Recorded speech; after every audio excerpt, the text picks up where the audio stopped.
Hello, folks, and welcome back to twitch.tv/games with Nick.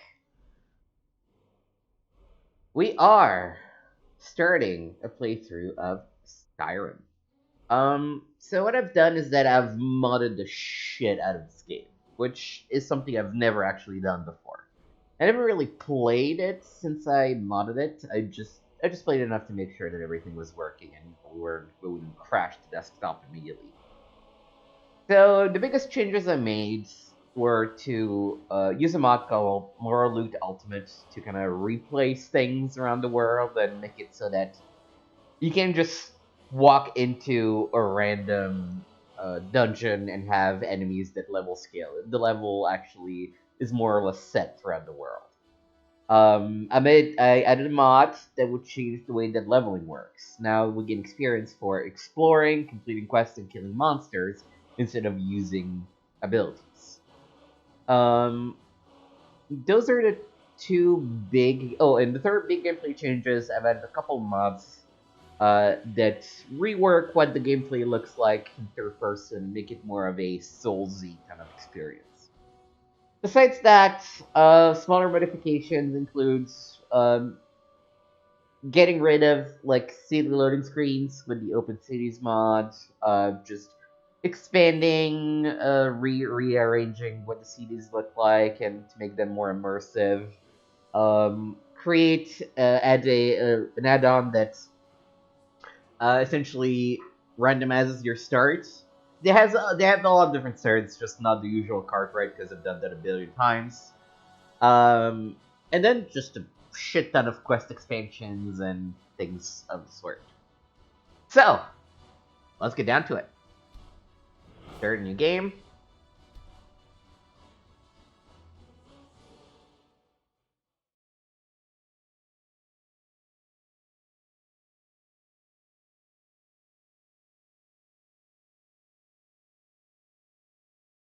And so, because we're using this mod that has this alternate start, we go straight into character creation.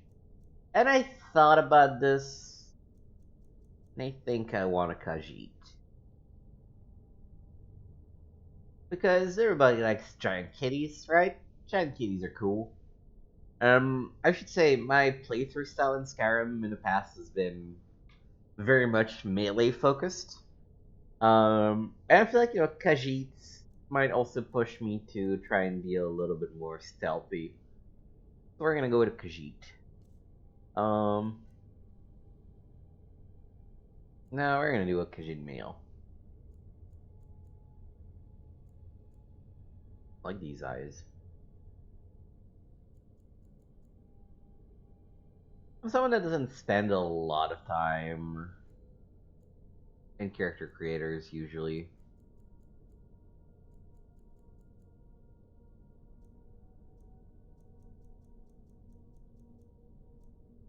I usually make myself an approximation of myself, or we want a bulky one. Nah, let's do something like this. Well, like a brighter face, and no dirt. That's fine. No scars.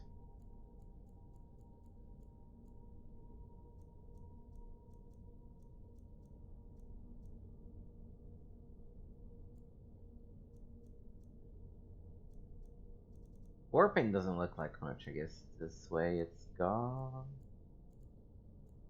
Well, if it covers my white furs, maybe that's fine. Yeah. Try and blend it as much as we can. Actually, let's look at scars. Meh. I like the face for the most part.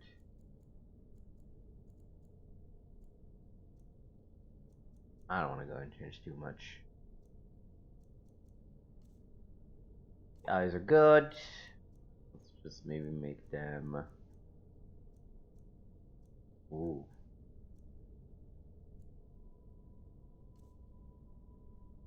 Mm-mm. Those are fine.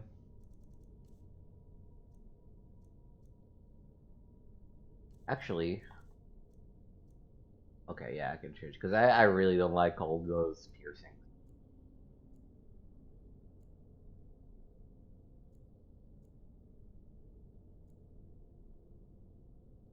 Right.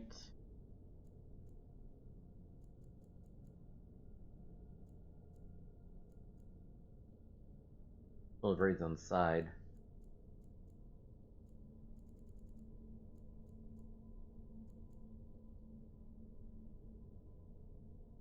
Alright. Now, I thought about this for a little bit.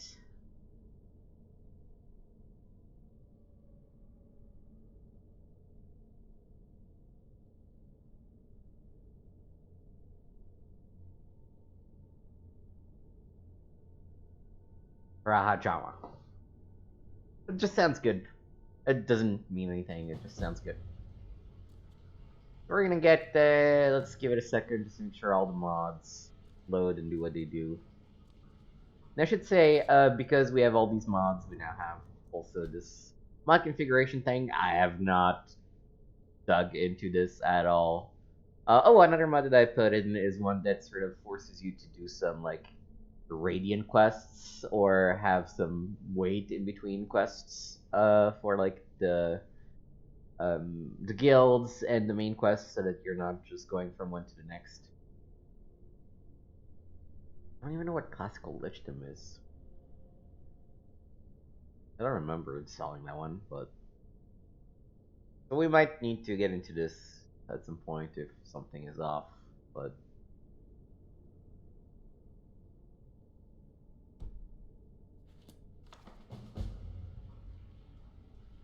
oh, another big thing, updated the UI so that it's the item UI is better essentially.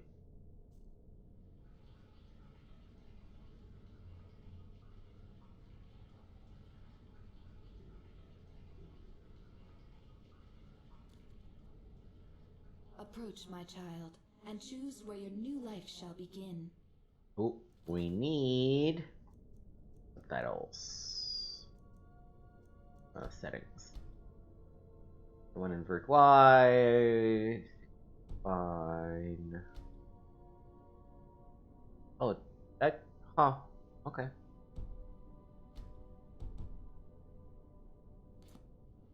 Approach, my child, and So, choose where we're your gonna new let our life shall start begin. be random. Leaving your life to chance, so be it.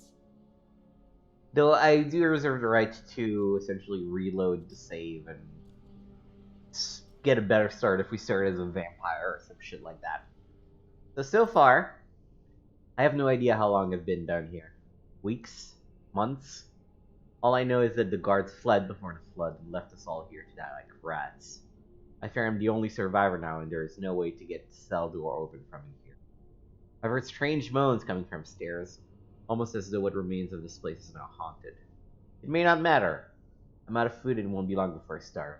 Wait, where did the statue of Mara come from?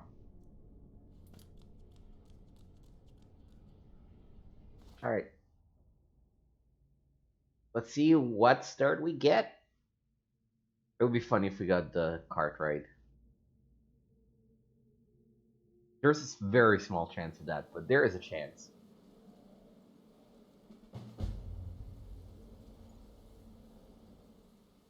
Alright.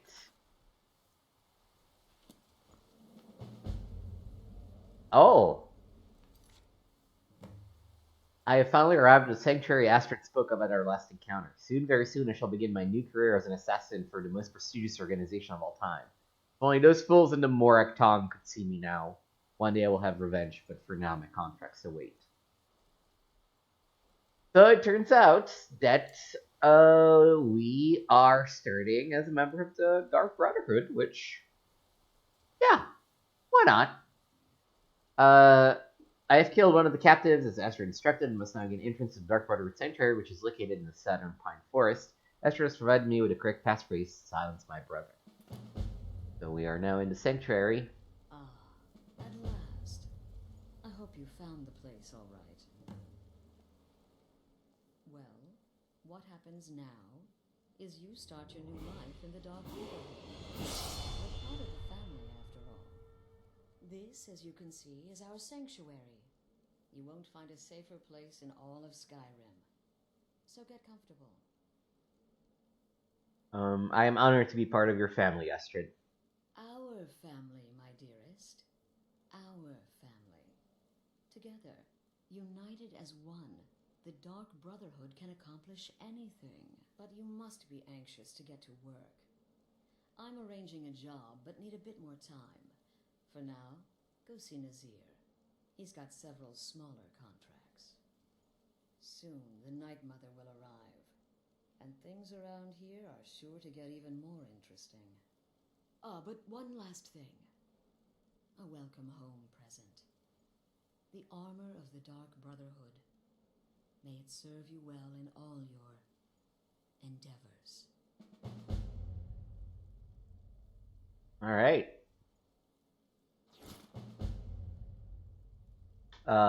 Who is the Night Mother? The matron, the shrouded lady, the mistress of the void.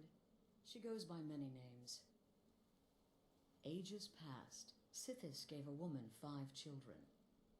She killed them to win his favor, thus becoming the Night Mother. Whoa. If you believe that sort of thing. Today, she's a skeleton.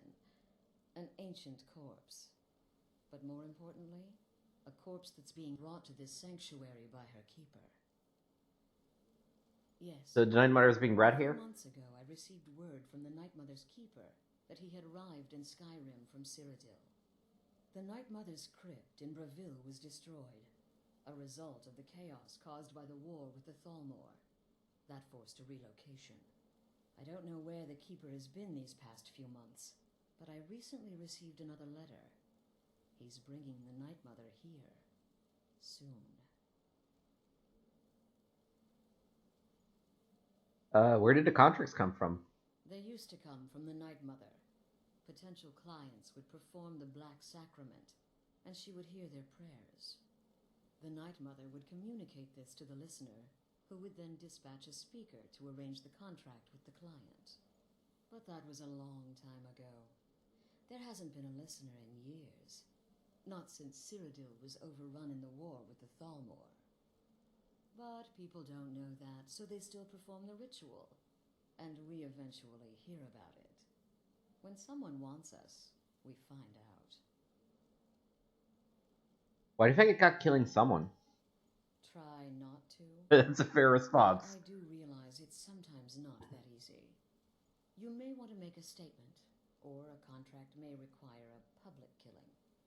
Murder is obviously a very serious crime, and a very high bounty will be put on your head in the hold where the act was committed. You can run, obviously, but you'll still have a price on your head. If a guard attacks, you can attempt to yield by sheathing your weapon. If the guard accepts, you can serve your time in a cell or pay your bounty. We've all gone through it. We do what we must to survive. But there is another option. Some members of the Thieves' Guild in Riften can get their bounties erased for a price. Something to think about. Are there any rules that I should be aware of? Used to be the Dark Brotherhood was bound by 5 tenets, but we stopped following those years ago. All those rules, all that discipline, and look where the Dark Brotherhood ended up. We're the last of our kind, and we live the way we see fit. Bottom line, respect your family. Do that, and everything else will fall into place. What can you tell me about yourself? This sanctuary has been my entire life since I was a young woman. That's when I first discovered my, shall we call it, aptitude for elimination. I had an uncle, you see. He made certain Oh, Jesus. unwanted advances. We're starting off And going 1,000, huh? then I killed again, and liked it even more. And so on. I was recruited by the Dark Brotherhood, and have been here ever since. I met my husband, Arnbjorn, rose to leadership, and now, here we are. Maybe raise the volume of the game. Okay. Be sure and introduce yourself to your new family members. They're all very eager to meet you. So let's see. So another thing I did in my, I'm gonna start by getting some more help. I definitely need help. Oh, I have 2 levels. Yeah, more help. Also extended the perk trees, as you can sort of tell. I'm not sure which way I want them to go just yet. Probably having the lock picking is always nice. Also, just getting maybe to like bash somebody with a shield would be nice.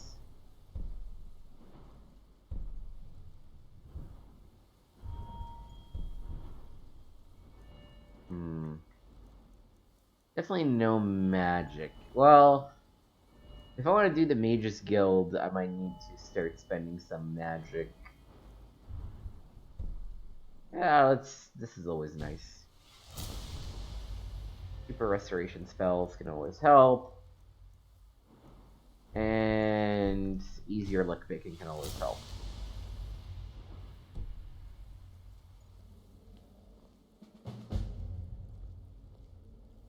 Oh.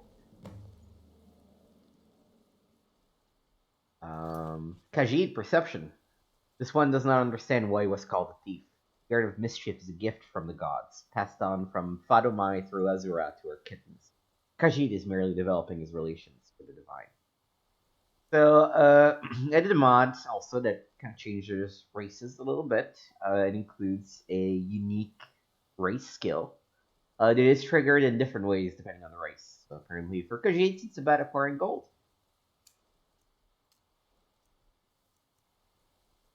I must speak with Nazir in the Dark Brotherhood Sanctuary and receive my first assassination contracts.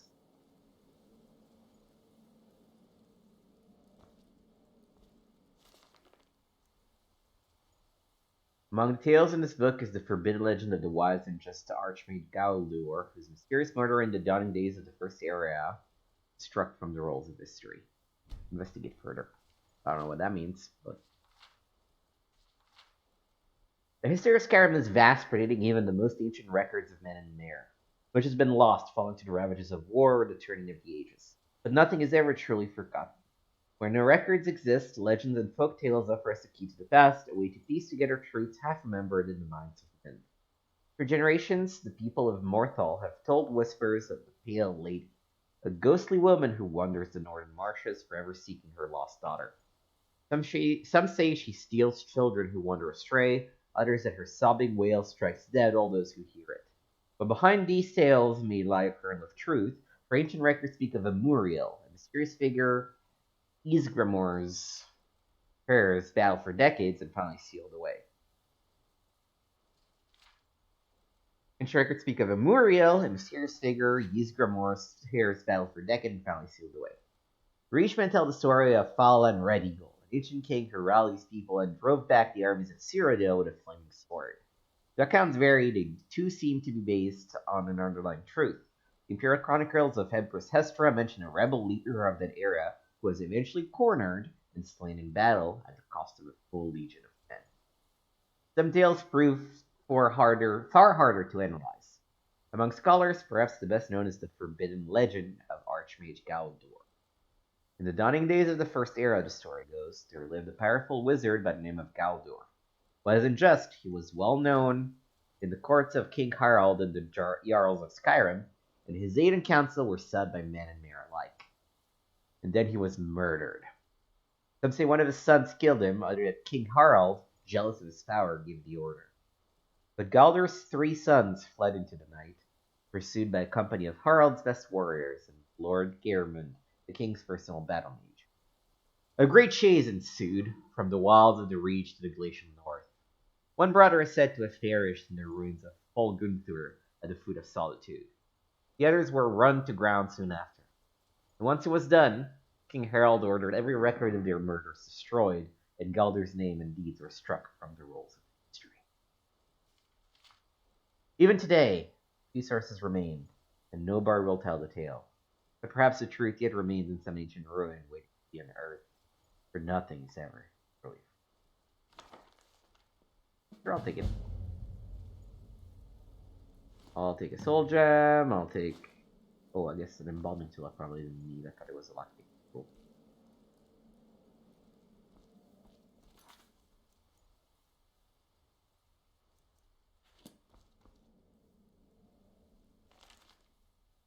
The Nine Mother's Truth. Although various works have been written of the subjects of both Morrowind's Morak Tongue and Tamuriel's more widespread Dark Brotherhood, there remains confusion as to precisely when and how these two feared assassins' guilds formed, or more specifically, when and how the Dark Brotherhood split from the Morak Tongue, as the former is widely accepted to have sprung from the latter.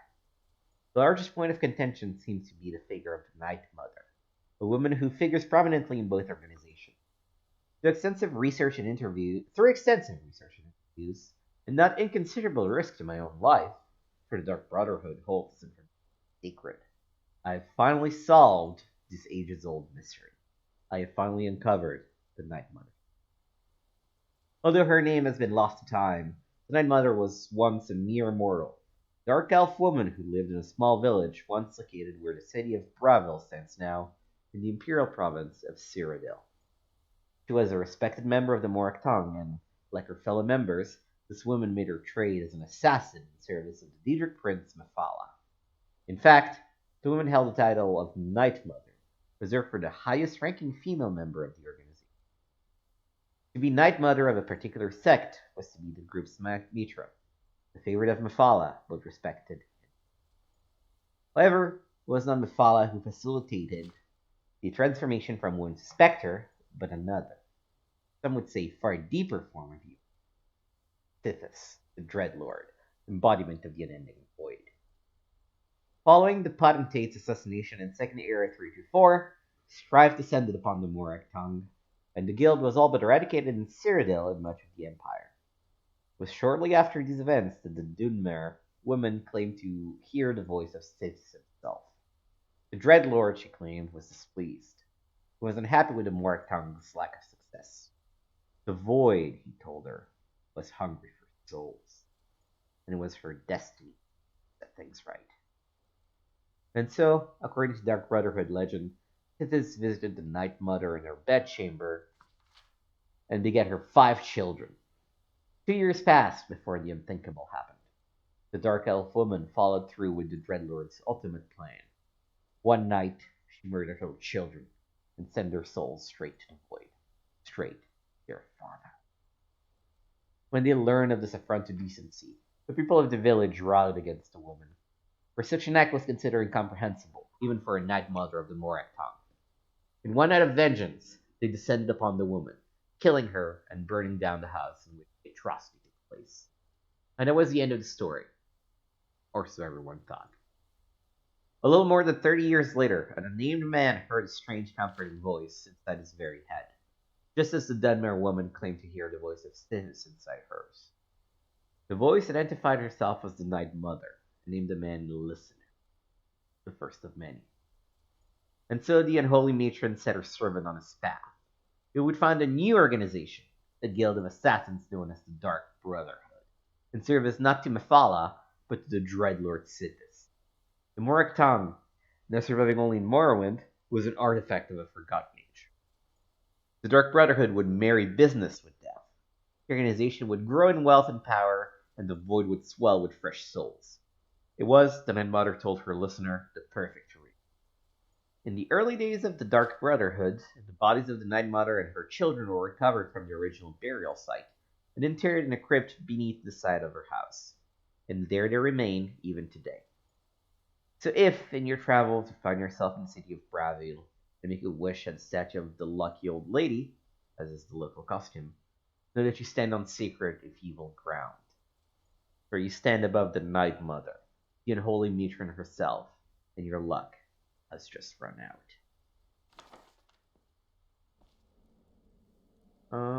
Actually, what do I have in terms of weapons and shit? I do have an abandoned check key.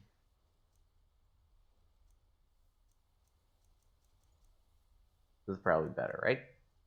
Yeah, this is much better. Writing would be worse.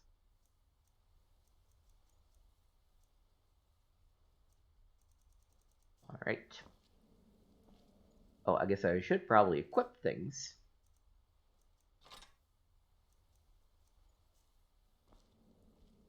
I mean, taking a second dagger probably doesn't hurt.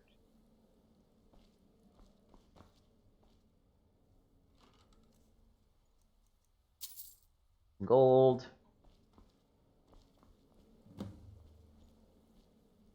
Ooh, yes, please.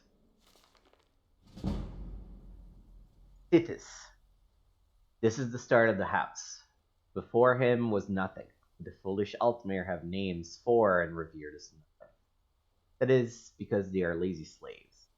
Indeed, from the sermons, Thasus asks merely for itself, which is nothing. Titus surrounded the nothing and mutated the parts, fashioning for them a myriad of possibilities. These ideas ebbed and flowed and it faded away, and this is how it should have been. One idea, however, became jealous and did not want to die. Like the stasis, he wanted to last. This was the demon Anuel, who made friends, and they called themselves the Aedra.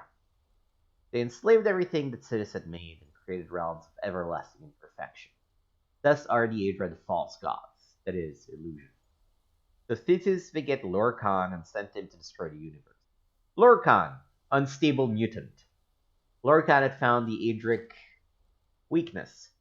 While each rebel was by their nature immeasurable, they were, through jealousy and vanity, also separate from each other. They were also unwilling to go back to the nothing of before. So while they ruled their false dominions, Lorcrum filled the void with a myriad of new ideas. These ideas were legion. Soon it seemed that Lorcan had a dominion of his own, with slaves and everlasting imperfections, and he seemed for all the world like an Aedra. Thus did he present himself as such to the demon Anuel and the Eight Givers, as a friend. Go unto the Sherma Dagat Ur as a friend. I Harma Mora Altam Padhom Khan I. We're not gonna keep that one. But hey, we read it. You have learned the secrets of crafting death rudder and bandoliers and pouches, as well as the core materials, crimson dyed letter. It appears that one must dye the letter with a human blood under a very high temperature. Do I need to... No, I've learned it, right? Yeah. I'll take the soul gem. Always take soul gems, regardless.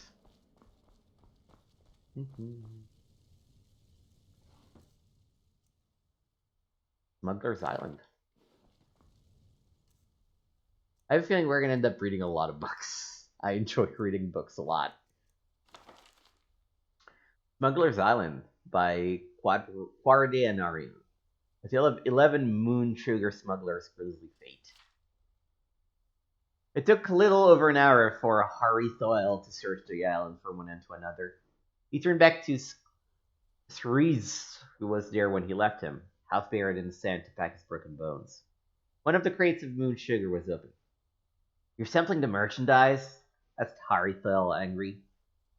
Takes away the pain, says Cerise. How far away are we? We didn't make it as far as the mainland, says Hari Thoel. I can see the coastline at all. But that's not all. I haven't found anything edible anywhere, just weeds and a few scraggly trees. And no other survivors? Asks Cerise. No, it looks like we're the only ones. I guess the nice way to look at it is if we're rescued, we can divide the profits between 2 rather than between 12. So we'll either be rich or dead, says Cerise. That's a comfort. Cerise was too battered to be of much help, but Hari Thoel was able to construct a crude shelter weaving the sand weeds. As they found the small island, the two men discussed the smuggling operation and what went wrong. Their boat, laden with 5 crates of moon sugar, was to meet another, the sand chariot of the coast of Flahod. I could have predicted the storm. Who would have predicted that everyone would drown, from the bold captain to the mysterious figure with ties to one of the royal houses? Everyone except for Cerise and Hari Thoel. They decided it was all the whim of Boetia. Yeah. Or one of the other Dedra with a cruel sense of humor. Finding fresh water was their first goal, and it turned out to be a fruitless quest. Hari Thoel dug deeply, but there were no springs under the island, just sand and rock. Cerise felt panic seizing his soul until he saw the small, quick, golden fish swimming at the edges of the island. He had read somewhere that fish not only were food, but there was always a little fresh water within them. If you could catch one, the 2 men could be saved. With his broken legs, he was a pathetic predator, and he was soon reduced to hurling rocks at the alert, nimble little fish. Arithel watched Skriz's futile endeavor for a little while before getting to work. He used a small knife to whittle a point on a long, straight tree branch until he fashioned a spear. Again and again he thrust his spear at the fish, but he had no more success than Skriz in his stones. Have you never used a spear before? Asks Skriz. It's not my weapon of choice, says Harrythale, quietly, watching it spray and missing another with a splash and curse. Chow! Skriz laughed. You want a rock? Harrythale ignored Skriz, murmuring. The trick, as I've heard, is to anticipate where your target's gonna go and aim your spear there, not where they are now. I just have to observe them a little longer. Why can't the little lecher swim in straight lines? After an hour of flailing about, Harrythale by luck managed to spear a fish.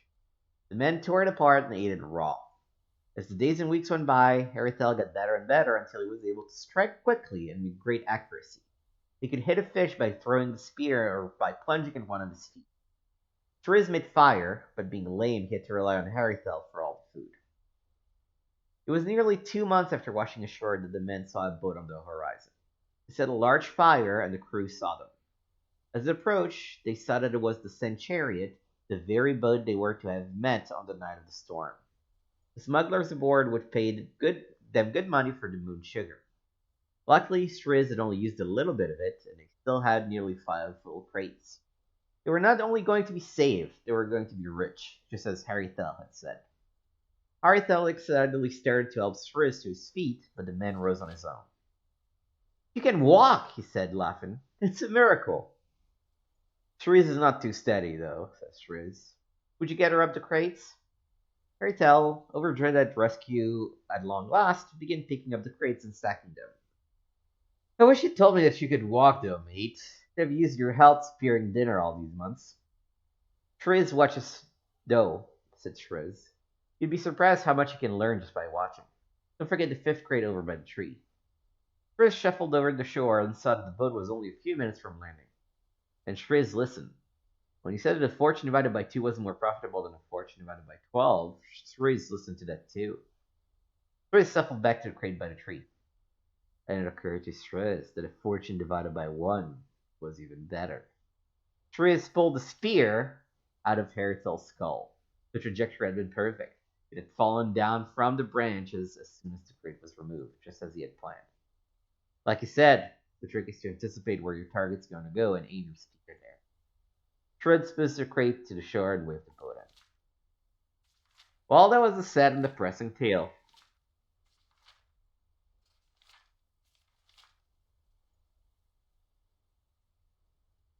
I guess it did say of 11 moon sugar smugglers grisly fate.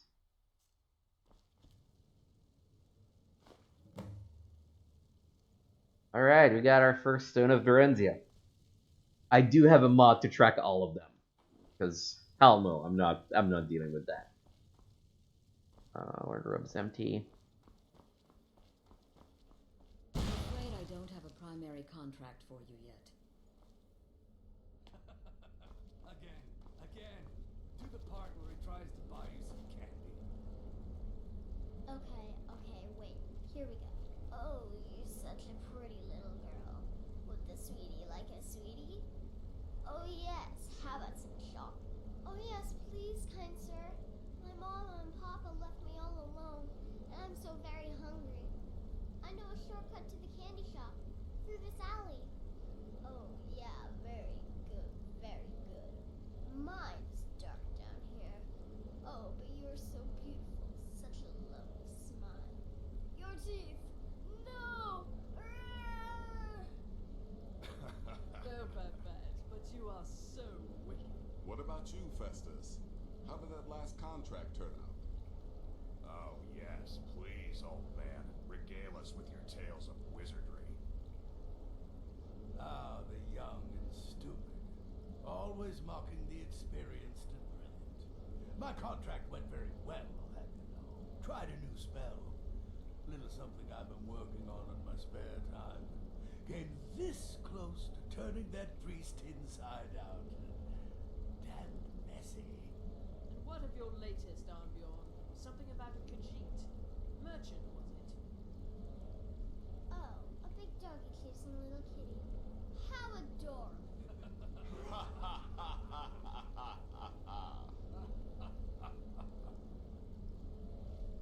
I am not adorable. It was not funny, and he wasn't a merchant. He was a Khajiit monk, a master of the Whispering Fang style. But now he's dead, and I have a new loincloth. Ha ha ha ha ha ha ha ha. You gotta fit in sometimes. So you're the newest member of our dwindling, dysfunctional little family.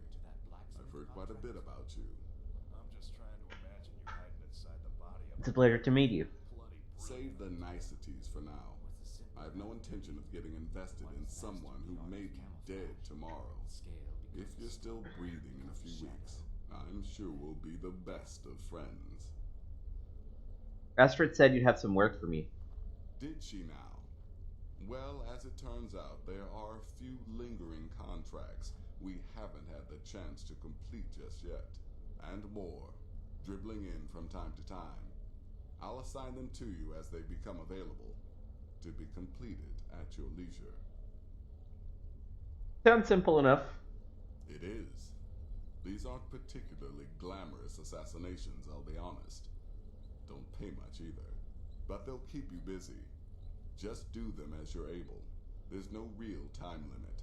The targets aren't going anywhere. You can turn each one in as it's completed, or wait and turn in the whole group when all the targets have been eliminated. Whichever works for you. I'm ready for the first set of contracts. Well then, let's get started. I've got 3 available right now. Your targets are the beggar Narfi, an ex-miller named Enodius Papias, and Baytild, a mine boss. When you've completed all those, we'll see if I might have some more. Alright.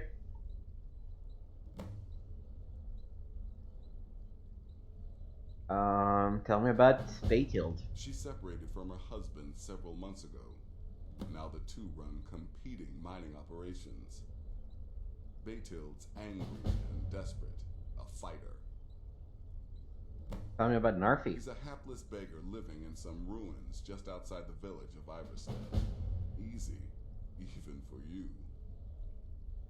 Tell me about He Enodius. lives just outside Anga's mill in the woods. He was once the miller. Now Papias is just a paranoid recluse who thinks someone is out to get him. And he's right. What can you tell me about yourself? Well, I'm Redguard, as I'm sure you've noticed. Though not like most of my kind you'll find in Skyrim. That's for damn sure. I am a child of Hammerfell, born of the sands of the mighty Alakir. In that great desert, blood is a shade of crimson I can scarce describe. My past is long and storied, and not altogether proud. But the Dark Brotherhood saved me from myself, and I have never looked back. Alright. Go on now.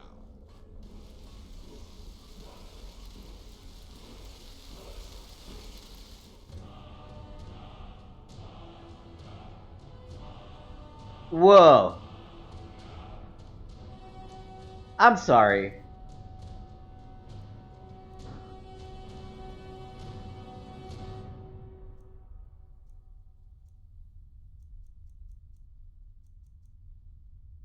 Well, I guess I don't have the Dragon Souls. Wow. That's cool.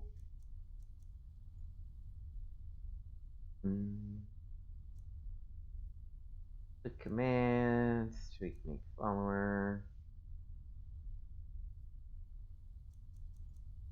It's funny. This is how they essentially make you edit some mods. I might as well equip healing on the left side.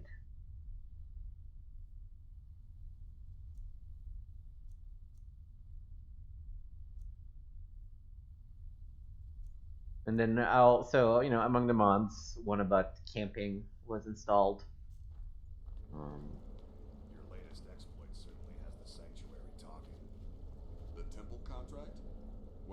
certainly won't deny my involvement. How about It you, was a big fella? suicide mission. Astrid said as much. Yet here you stand, hale and hearty. Been a while since I've actually cleaved someone in two. Forgot how hard it was to get the scimitar back out. Oh, that's a heavy one. Oh, that's also a heavy one. Oh, wait. Wait! Why is weight a problem? I guess I can carry up to 300, so I can at least. Well, let me guess. Astrid failed to mention I'm her husband? She has a tendency to do that. Doesn't want the others thinking she plays favorites. Why can't you tell me about yourself? Look, if you're trying to get to know me, don't. I don't like you, and I never will. It's nothing personal, but my wife trusts you, and I trust her judgment, so you can't be all bad. Here's all you need to know. I'm a werewolf. I like killing things. I love Astrid. I hate annoying people. And the color blue gives me a headache. Cool. Until next time, brother.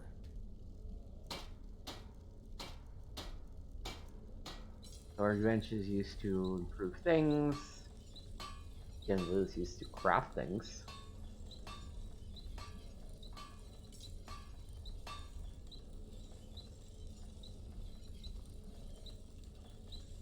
So let's grab the iron shield and the iron greatsword. What do you want, beef roast? I guess I don't have a woodcutter's axe, so I can't use the chopping block yet. Nazir I've talked to. This is just a dead end, it seems.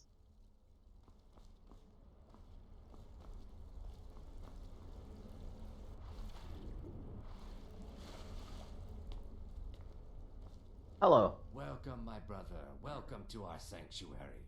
You have made the right choice joining us, I assure you. You must mean my little adventure on the ship. Nice to meet you, Vizara. You just trust in Astrid, follow her orders, and you'll do fine here. When I become wolf, What can you tell me about yourself? I was a shadow scale, an assassin in service to the king of Black Marsh, trained by the Dark Brotherhood since the day of my hatching. Ah, but that was a lifetime ago. Today, I am the last of my kind. My order is extinct. Now, I happily serve Astrid in this sanctuary. I am a trained killer, and once again have been given purpose. Life is good. Alright. Right then.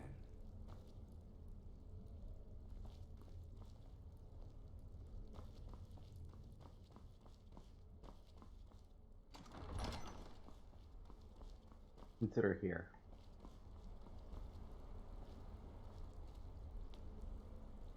Creepy as shit. This is like a chapel, I guess. Sorts. Back to the cave. Map.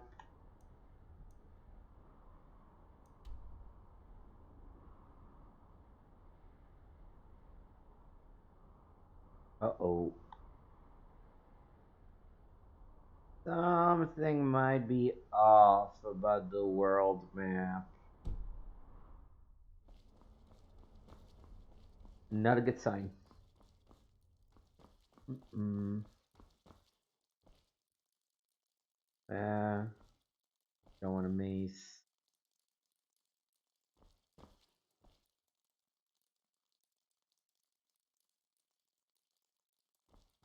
I think I'm good to head out at this point.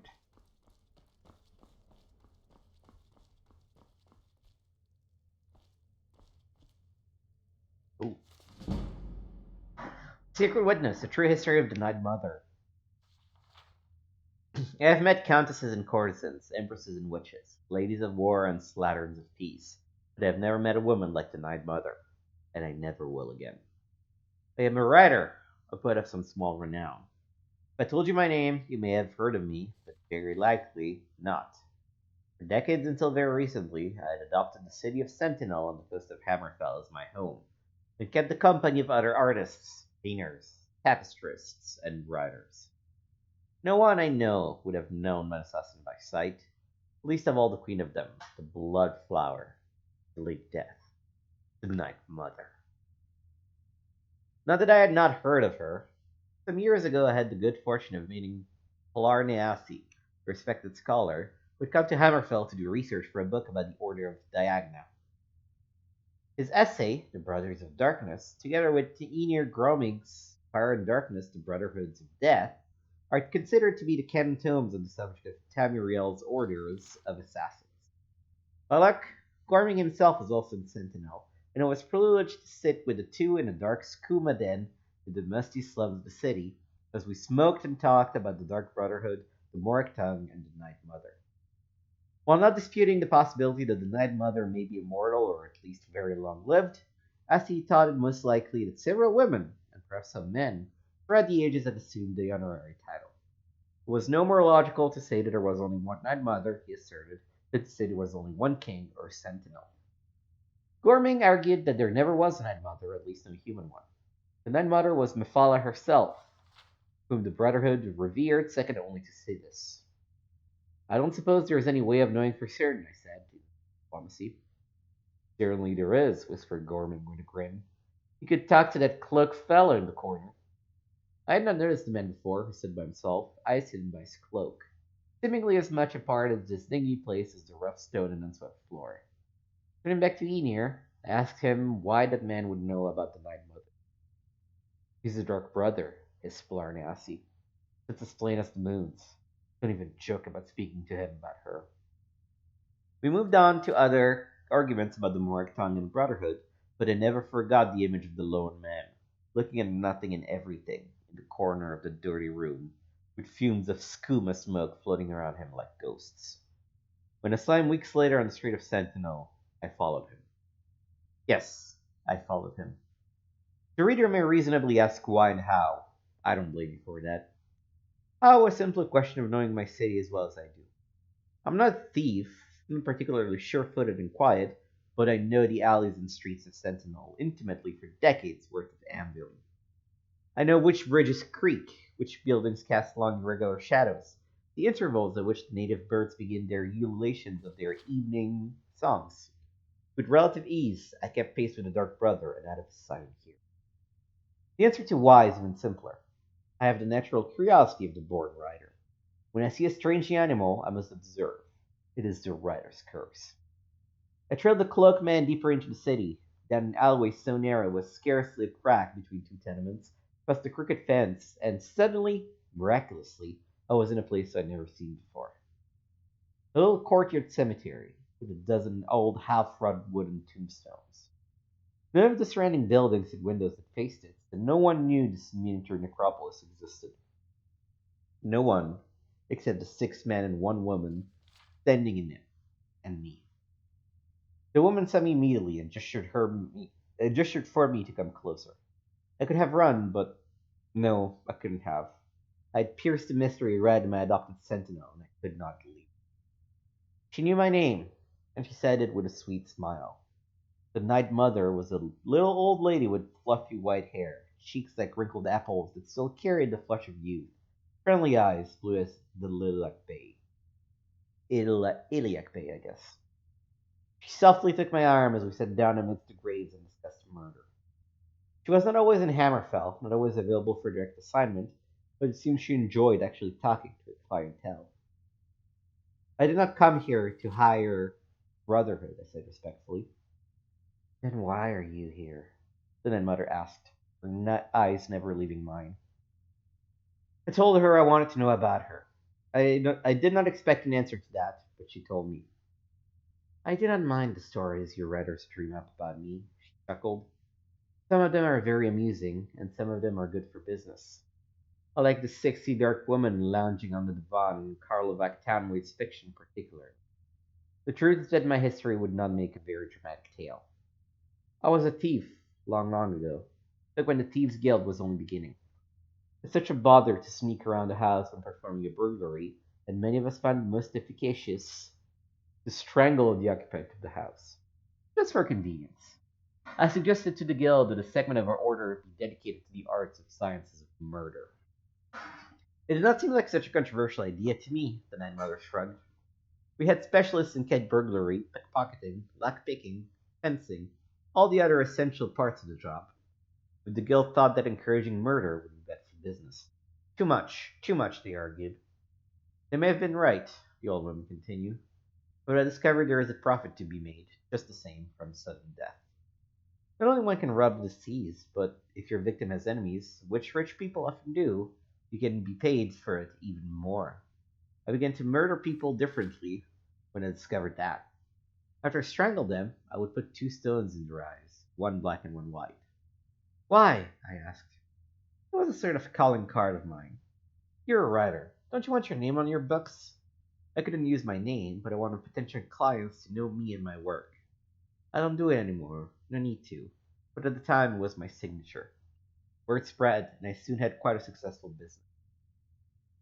And then became the Morik tongue? I asked. Oh, dear me, no, the nun mother smiled. The Morik tongue was around long before my time. I know I'm old, but I'm not that old. I'm merely hard on some of their assassins when they began to fall apart after the murder of the last potentate. They did not want to be members of the tongue anymore, and since it was the only other murder syndicate of any note, they just joined on. I phrased my next question carefully. Will you kill me now that you've told me all this? She nodded sadly, letting out a little grandmotherly sigh. You're such a nice, polite young man. I hate to enter acquaintanceship. I don't suppose you would agree to a concession or two in exchange for your life, would you?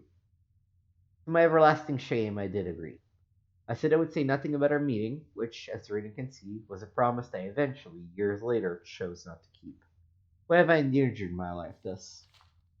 Because of the promises I did keep. I held the Night Mother and the Dark Brotherhood in acts too despicable, too bloody for me to set to paper. My hand quivers as I think about the people I betrayed, beginning with that night. I tried to write my poetry, but my ink seemed to turn to blood. Finally, I fled, changing my name, going to a land where no one would know me. And I wrote this. The true history of the Night Mother, from the interview she gave me on the night we met. It will be the last thing I ever write, this I know. And every word is true. Pray for me. Editor's note. Originally published anonymously, the identity of the author has never been in serious doubt. Any layman familiar with the work of the poet Enric Milrus would recognize Secret Witness's familiar cadence and style in such books of his as the Allegro. Shortly after publication, Milrus was murdered, and his killer was never found. He had been strangled, and two stones, a black one and a white one, crushed into his eye sockets. Very brutally.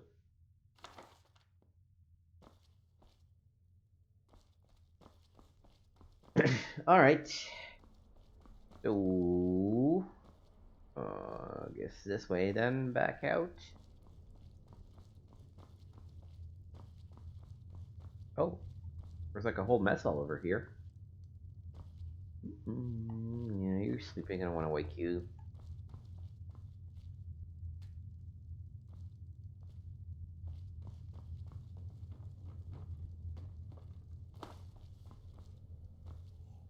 You want to talk to me? I don't really need food.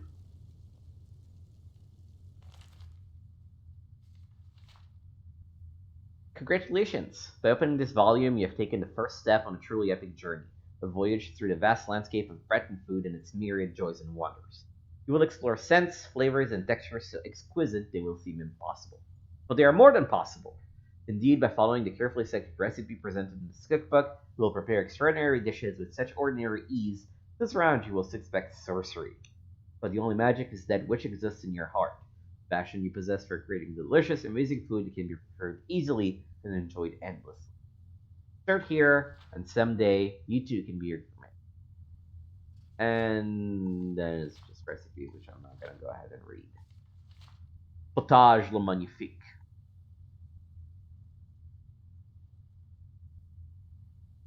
Okay. Don't take offense to the nicknames, Morsel. I'm a werewolf. Hard not to think of you as a snack. Oh, I haven't talked to you yet, I think. New brother, may I offer my most sincere welcome to our family. Nice to meet you, Gabriella. You certainly have a strange energy about you. I look forward to following your progress. What can you tell me about yourself? What a curious question. Well, I enjoy moonlit nights, taking long walks on the beach, knitting, and unicorns. In fact, I once took a seaside stroll on a moonlit night and discovered a unicorn, which I proceeded to stab in the throat with a crochet needle. I'm a woman of refined yet simple tastes. Alright. Walk always in the shadow of Sithis. Oh, more books. Next, before we get to Skyrim. Far too often, noble visitor from Cyrano see a little more of Skyrim than the views from their carriage. To be sure, this forest uncivilized province is far from hospitable, but it is also a place of fierce, wild beauty with grand vistas and inspiring natural wonders awaiting those with the will to seek them out and the refinement to truly appreciate them. If you're of a mind to see Skyrim for yourself, I recommend beginning your adventure as I did by seeking out Stones of Fate. No doubt you're taken aback by the name, as I once was. Provincials and village folk have all manner of dark tales about these ancient monuments. Stories of necromantic rituals and fell spirits, great and terrible powers conferred of any who dare touch them. The stories are, as Jarl Igrorf once told me, a load of mammoth dung. A bit uncouth, but you get the point. Be sure to keep your guards with you at all times. Brigands and wild animals are never to be taken lightly. But the stones themselves are nothing to fear. Quite the contrary, their proximity to cities and roads makes them ideal destinations for the novice explorer, and many boast spectacular views that make the journey well worth the effort. Whet your appetite, here are 4 such locations. Most travelers enter Skyrim by the way of Helgen, gateway to the north. If you find yourself in this backwater hovel, consider taking an afternoon's ride to the north, keeping to the road as it winds down the cliffs at the eastern end of Lake Ilinata. Just off the path, a small bluff, lie the 3 Guardian Stones, the greatest concentration of standing stones in all Skyrim. The view of the lake here at sunset is simply sublime. Visitors from Shadenal will pass through Riften, city of intrigue and larceny since Tuber Septem's day. If you seek adventure in the Rift, leave the city by the southern gate and cast your gaze upon the bluff that rises to the south. Atop it sits the Shadow Stone, a fitting symbol for the city of thieves. What runs the heart of Skyrim's towering palace, rivaling even the greatest castles of Cyrodiil? But should you look tired of the Jarl's hospitality, another adventure awaits a few hours to the east of the city, along the road that rises above the White River Gorge. The ritual stone can be found atop the lone hill that rises on the north side of the road, set into an ancient monument.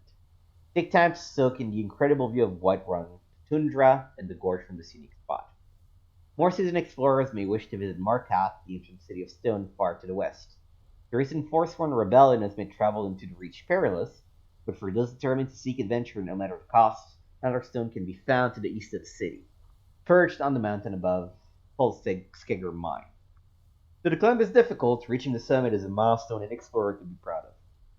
There are other stones of fate to be found in Skyrim. I myself have seen several more perched on the most remote mountain peaks, or wreathed in fog amid the northern marshes. But the treasure of exploration is in the discovery, so I leave the rest to you. May the eighth guide your steps. Yes, you're the new family member. Let's make this easy. Consider me the cranky old uncle nobody talks to. You go your way, I'll go mine. Nice to meet you, Festus. What can you tell me about yourself? Also, why is there a giant spider there? Born with a wand in my hand. Well, not literally. You can see how painful that would have been for Mother. But I was. That's funny. Casting simple spells by 1, completing complex incantations by 3, resurrecting corpses by 7. Ha! When I was 13, I accidentally burned down the family home. Bit of lightning gone awry. Oh, but soon after, I mastered my gifts completely.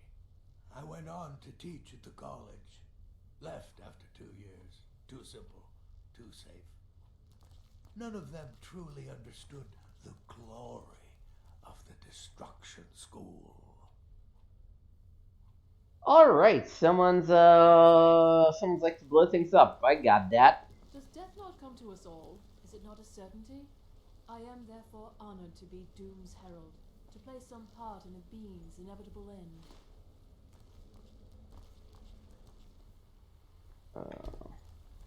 I've also revamped the alchemy, so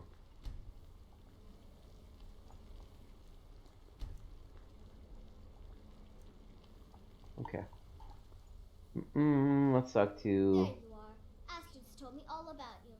Heard he pulled the old choose your victim gag with you. Ah, I love that one. Don't let my appearance throw you off. I'm older than you. A lot older. Getting bitten by a vampire when you're 10 will do that to a girl. What can you tell me about yourself? I'm just a little girl. The Dark Brotherhood killed my mama and papa, and then they took me captive. Please, please help me. Rather convincing, don't you think? Eh, Truth, not I'm that a little much. girl than you are. I was once, of course, 300 years ago. Vampirism tends to keep one remarkably fresh. What do we got for Tickets, sale? odds and ends, that sort of thing. What are you willing to? No. What do I? How do I? There we go. Here, buy my embalming tool. All right. Have fun. Yeah, this is gonna be like a pet or some shit. It's been quite a boon. Apprentice assistance. Advice from Valenwood's most prestigious spellcaster. No doubt you have heard tales of my adventures. Stories carried from province to province, all of Tamriel in awe of my feats of magical prowess. More than once, I'm sure you have thought, if only I had Aramil's ability, then I too could seek fame and fortune in magic duels. It is true, of course. Great fame and limitless fortune await those who are successful. But to be successful, one needs to learn from the best. That is why you have purchased this book, so that I may teach you. I am, of course, the best. Here then is my advice. Follow it, and you too can make a name for yourself through Tamriel. Number 1. To know your opponent is to know his weakness. Infinitely more versatile than a simple blade of steel, a good mage has a wide array of spells at her disposal. More than that, she knows when to best use them. She knows that frost spells can stop a charging beast, or keep a savage breed from swinging a sword. She knows that shock spells can drain her opponent's magicka.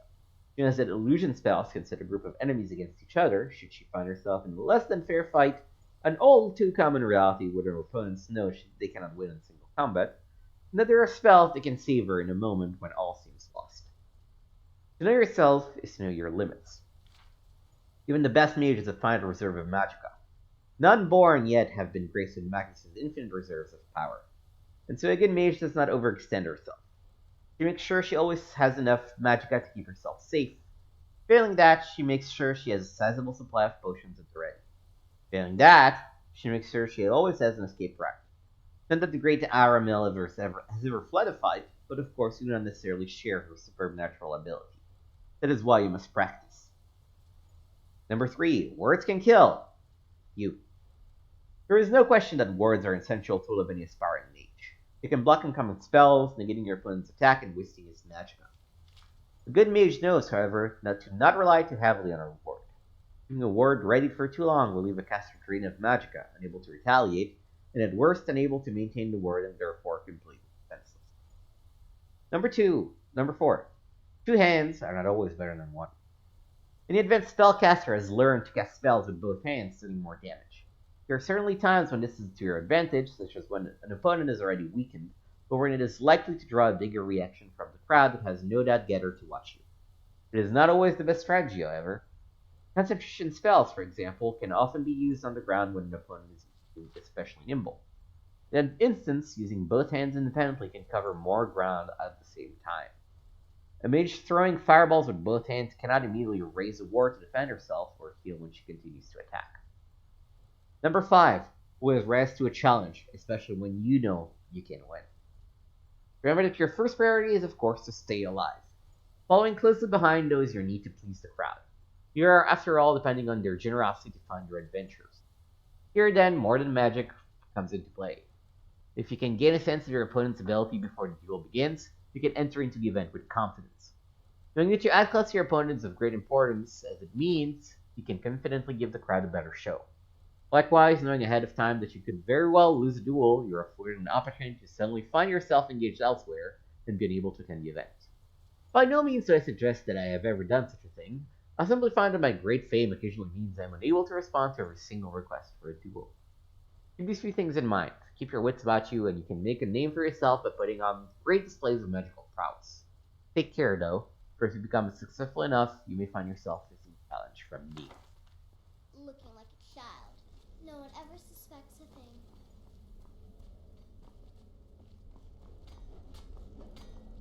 thing. Me? I've Alright. been part of the Dark Brotherhood from the day I first hatched. Yeah.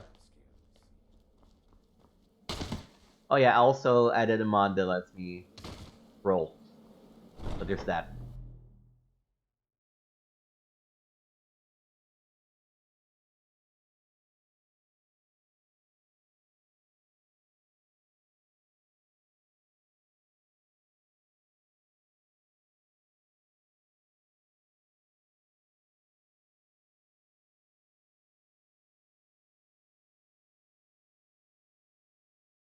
Okay. Okay. We do not want to enable survival mode. Survival mode sucks. I already made the game harder for myself than it needs to be.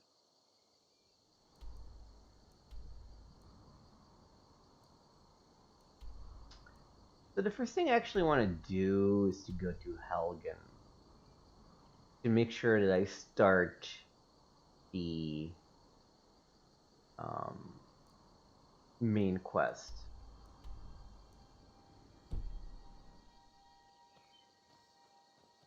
Which means we should head to Falkreath.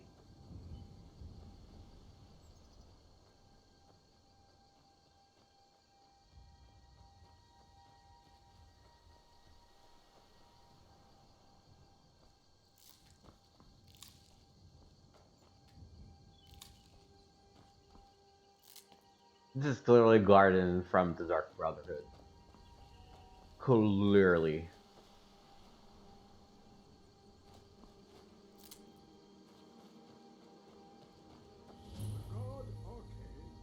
Oh, by the way, level up. Let's boost our stamina this time. And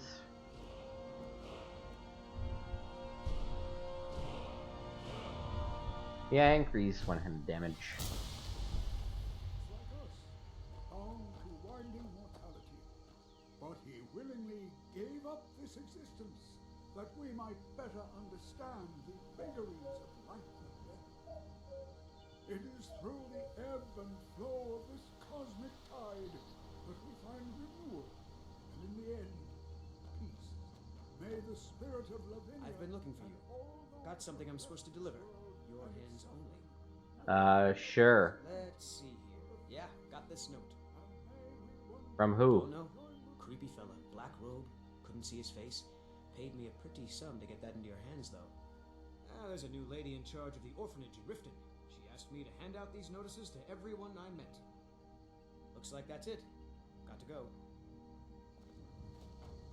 Oh, I want to talk to the priest guy. Gust is responsible for the cemetery here in Falkreath.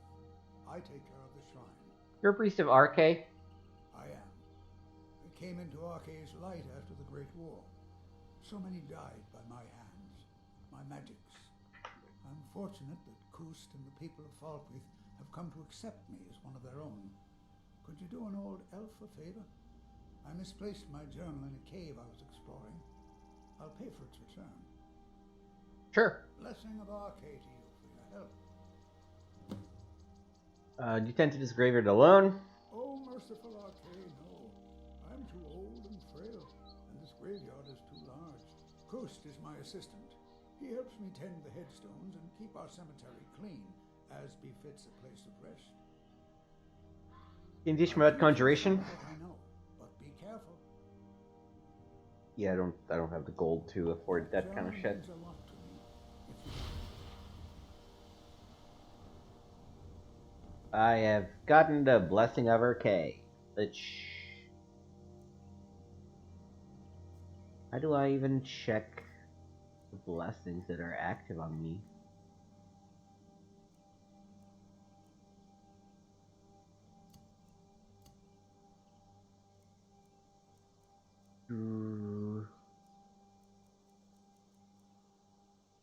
I also have no idea what the abandoned shack key is about. I guess we'll eventually figure it out, but...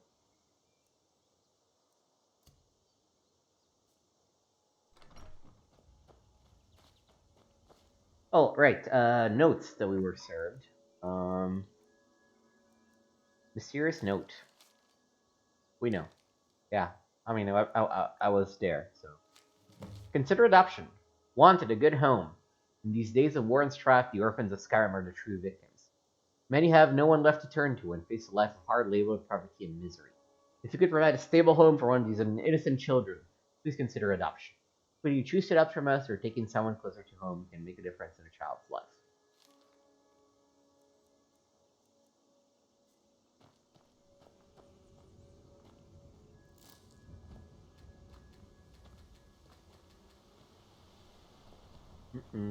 Strangers like you bring war.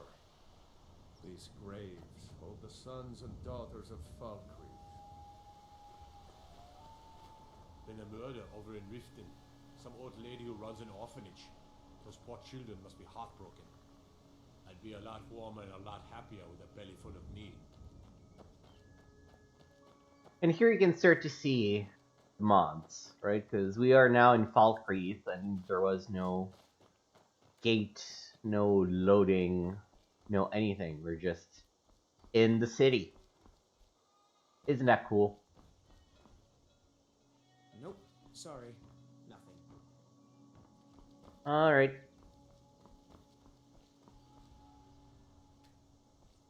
I've also added a mod for these missive boards where you get to, you know, get somewhat raiding quests if you want them.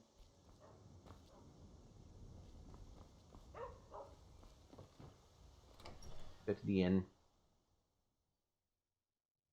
Sure spoons. Handsome man in Falkreath. Take a seat and get the cold out.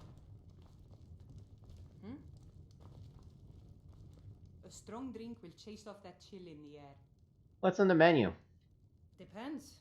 Are you thirsty? Hungry? Both? Okay. Goodbye. Welcome to Dead Man's Drink. What do we get for sale? Have a look. No, I want to sell my old armor. I'm looking for work. Got any leads? Here, take a look at this. Some of the Jarl's men came by and left this bounty letter. Where can I learn more about magic? The people of Skyrim don't like magic much, so about the only place you're likely to find a teacher is the College of Winterhold. Heard any rumors lately? There have been rumors of suspicious activity around Helgen. Legion patrols have been spotted in the area. Oh, there once was a hero named Ragnar the Red who came riding to Whiterun from the... Hear any juicy gossip in town? Be sure to share it with And the braggart did swagger and brandish his blade as he told of bold battles and gold he had made. But then he went quiet, did Ragnar the Red, when he met the shield maiden Matilda, who said, "Oh, you talk and you lie and you drink all our mead. Now I think it's high time that you lie down and bleed." And so then came clashing and slashing of steel as the brave lass Matilda charged in full of zeal. And the braggart named Ragnar was boastful no more when his ugly red head rolled around on the floor. Yay! Woo!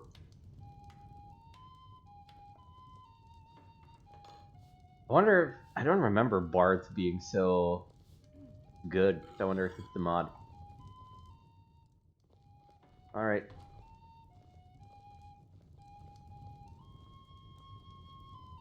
Yes? What do you do around here? Trained at the Bard's College in Solitude. Wanderers like you should think about applying. Cool. Can I make a request? Sure. What can I do for you? Do you know the Age of Aggression? Only true Imperials request that one. Then while he sings, I'm gonna go and use the bathroom. And I'll let you enjoy the bard. To our youth, today's come and gone. The age of aggression is just about done. Drive out the storm cloaks and restore what we own. With our blood and our steel our home. Down with Ulfric, the killer of kings. On the day of your death, we will drink and we'll sing. We're the children of Skyrim, and we fight all our lives. Sovngarde beckons, every one of us dies. But this land is ours, and we'll see it wiped clean of the scourge that has sullied our hopes and our dreams. At some point, we should hire Tekla on here. If she could just spend less time serving Dengir. I wish I could afford to pay you both, Nari. I really do.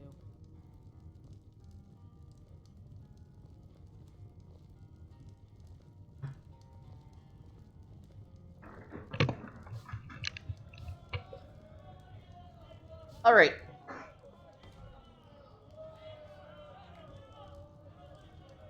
Schwartz Bones, handsome man in Falkry. Why were people fighting? I heard people fighting. Welcome to Dead Man's Drink. Nords Arise. By Anonymous. Nords Arise! Throw off the shackles of imperial oppression.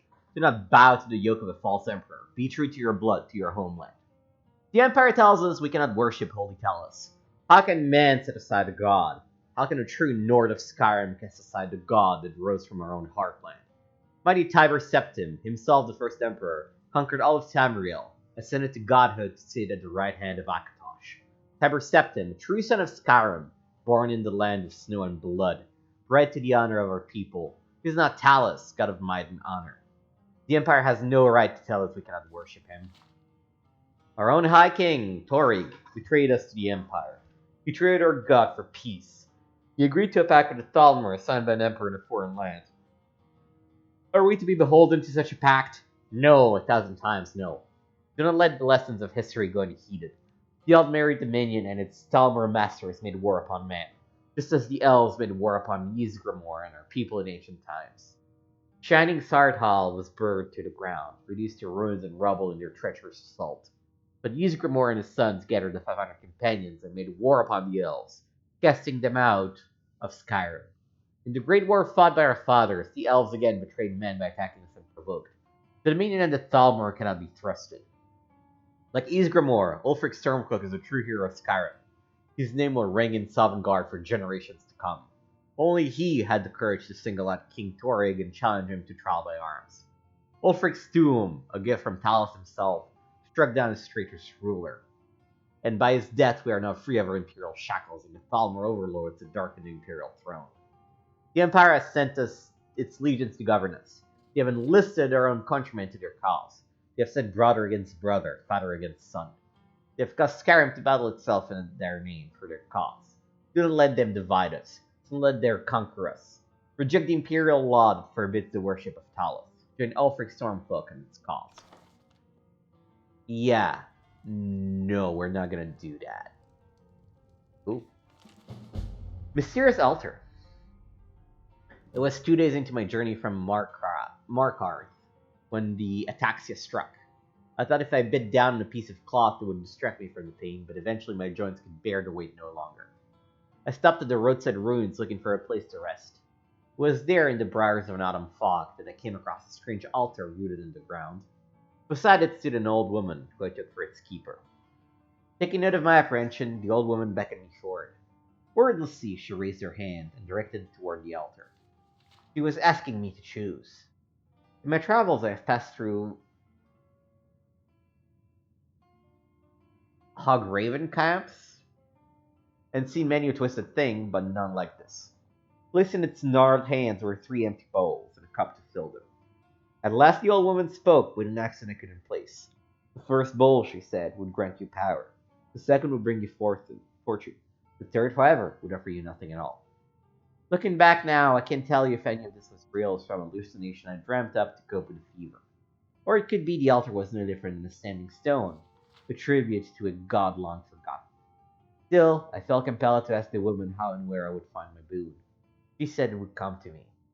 Unfortunately, the ataxia had cursed me with sleeplessness. Worse yet, the disease had progressed to a point I fear I will not live to see the outcome of my choice. A shame, as I wonder if now if I had made the right one. Rulnik Windstrider.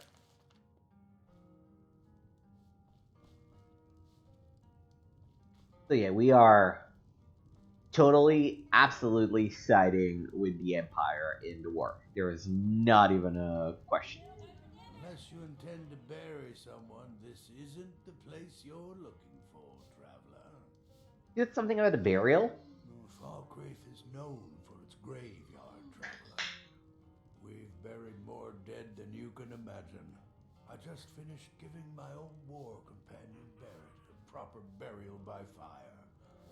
Old Hardhead hated the idea of being lost cold in the ground. Could you deliver the ashes to Runil, the priest of Arcay? He'll know the right blessings to make for Barrett's soul. I'd be honored. Thank you. It's also literally right down the road, so. Talk to the bard.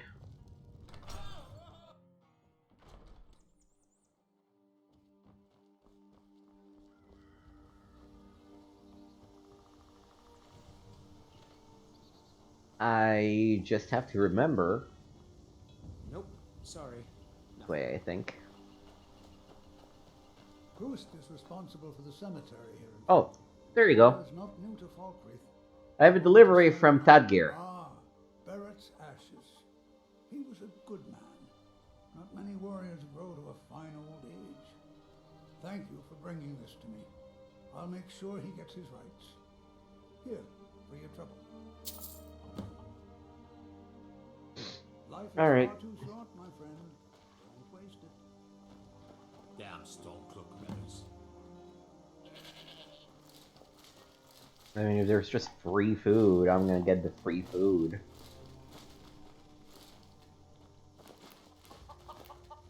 Will I do something with it? Who knows? But it's free. And it doesn't weigh much.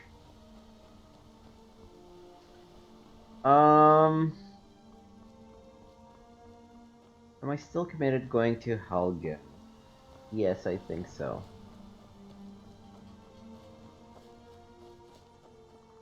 But before I do, I want to make sure I talk to the Jarl. If those rebels think they can, what do you need? I guess this is the smithy. Steel's good, but loyalty's better. I'm loyal to Dengear first, and the Empire second. Need any help around the forge? Yes, actually. How about you smith me an iron dagger? There's everything you need to make one. Go ahead. Sounds like loyalty is important to you. I was Dengear's personal guard for years. I risked my hide more than once to protect him. Why would I do that? For money? Because I swore an oath? No. It was because he was a good man and a true friend. A true Nord places loyalty and honor above all else. Falkreath seems quiet. Only inside the gates. Much of Falkreath Hold is wilderness, and there's plenty of trouble to be had. Alright. See me at my forge if you need arms or armor. So we need to make an iron dagger. Not bad. Reminds me when I first started smithing. Only a hearty soul trap. Not bad, but it's a little dull. How about you sharpen it up? Just need a bit of metal and the grindstone over there.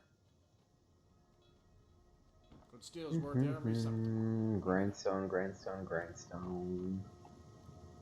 Forge. Grindstone.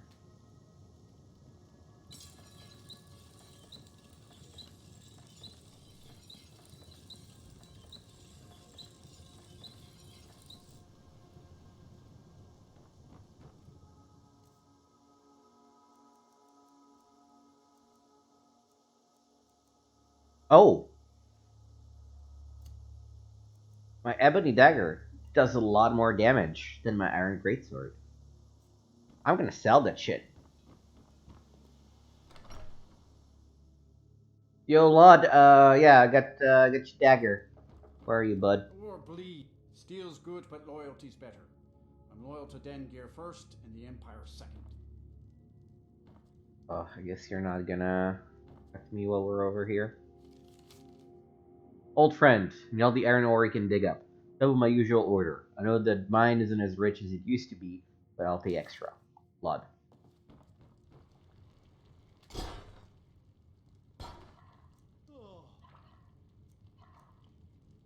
Let's cook some potatoes, I guess. Why not?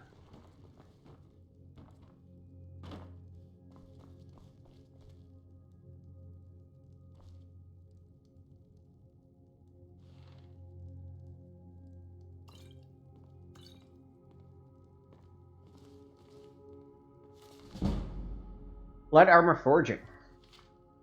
There are two classes of light armor, metallic and non-metallic. Elven and glass are metallic light armor. You may be surprised to think that glass can be thought of as metallic, but appearances are deceiving. What we call a glass is nothing like the window panes you see in houses. The greenish material is far stronger and has a much higher melting point. Non-metallic armors are hide-studded leather and scaled. For these armor types, the forger is as much a tailor as a blacksmith. All use large pieces of leather stitched together with leather strips.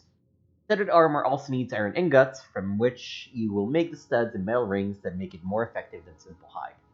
Scaled armor uses steel instead of iron, but the steel is infused with corundum to make the metal stronger. For centuries, the secret to making elven armor was a close-the-guard secret on Somerset Isle. But the betrayal of Ulvul Laren brought it to the rest of Tamriel. Ulvul was a dark elf slave working the bellows for Nulion, a master smith of the Isle from the 5th through the 7th century of the Second Era. When Ulvul escaped, he could think of no greater punishment to mete out his cruel master than to reveal all his secrets to the world. Thus we came to know that moonstone is the key ingredient in elven armor, and that salt water must be used to quench the hot metal. For gilded elven armor, you must also meld in quicksilver. It melds at a much lower heat than moonstone, making it tricky to work the two metals together. And I'm noticing that I'm peaking, so let me just dampen my voice a little bit. There we go. Maybe a little. The trickiest of all is glass. Hammer blows struck across the grain run the risk of shattering the armor. Its principal ingredient is malachite, although it is also required moonstone to give it the right strength.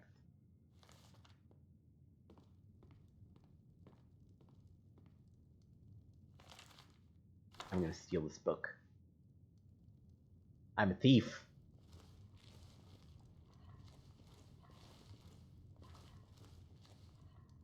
I don't want the bow. Or the arrow. Well, the arrows have weight 0, might as well.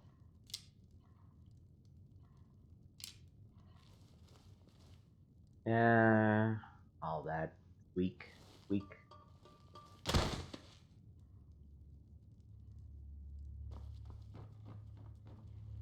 Only a hearty soul travels the road.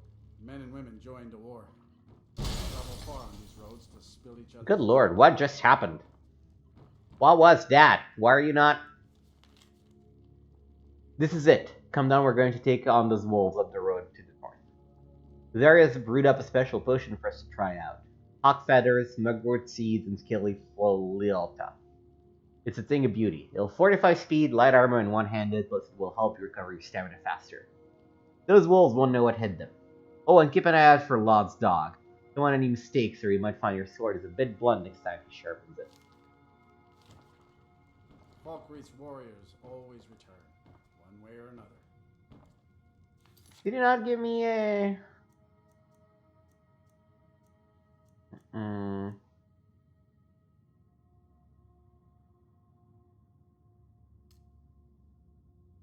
Yeah, you know what?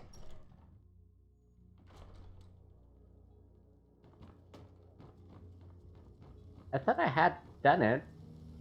Grindstone.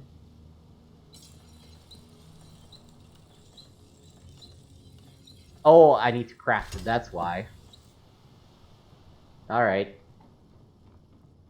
I was like, I thought I had refined it, but I had not.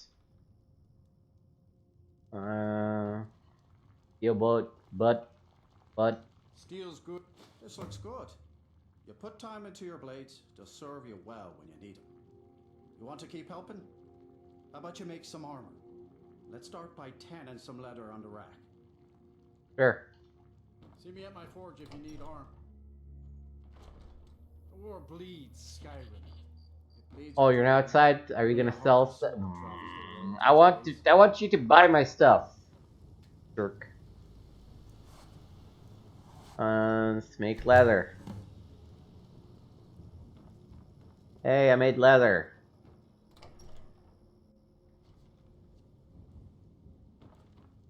The war bleeds. Here's the leather you wanted. Ah, good. A lot of weapons and armor need leather for straps, fittings, that kind of thing. Let's see if you can make a hide helmet. Here's the rest of what you need. Good steel's worth every. Only a hearty soul travels. Yeah, whatever.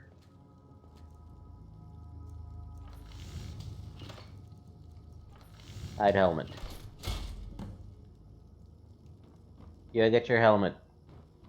Why do you keep going back and forth? Oh. NPCs, I swear. Here's the hide helmet. I hire you to be my assistant at this rate. Let's improve the fit. Take this letter to the workbench over there. Okay. Let me guess, you're gonna pop outside again. Falkreath's warriors always return. Yeah, I'm shocked.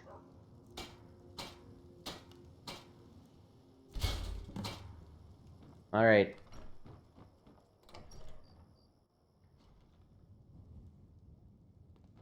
Yes? Steel's I've tempered the hide helmet. Keep working at your craft, and you'll be a fine smith one day. Why don't you keep that dagger and helmet? Maybe you'll remember me when you're making Skyforge steel, huh? See me at my forge Sure. if you need arm. I want to sell your shit, but I guess I'll find someone else. Bleeds Skyrim. The blades are dry, and I think none of us. Right, the Jarl. I wanted to at least go in and say hi. Feels rude otherwise.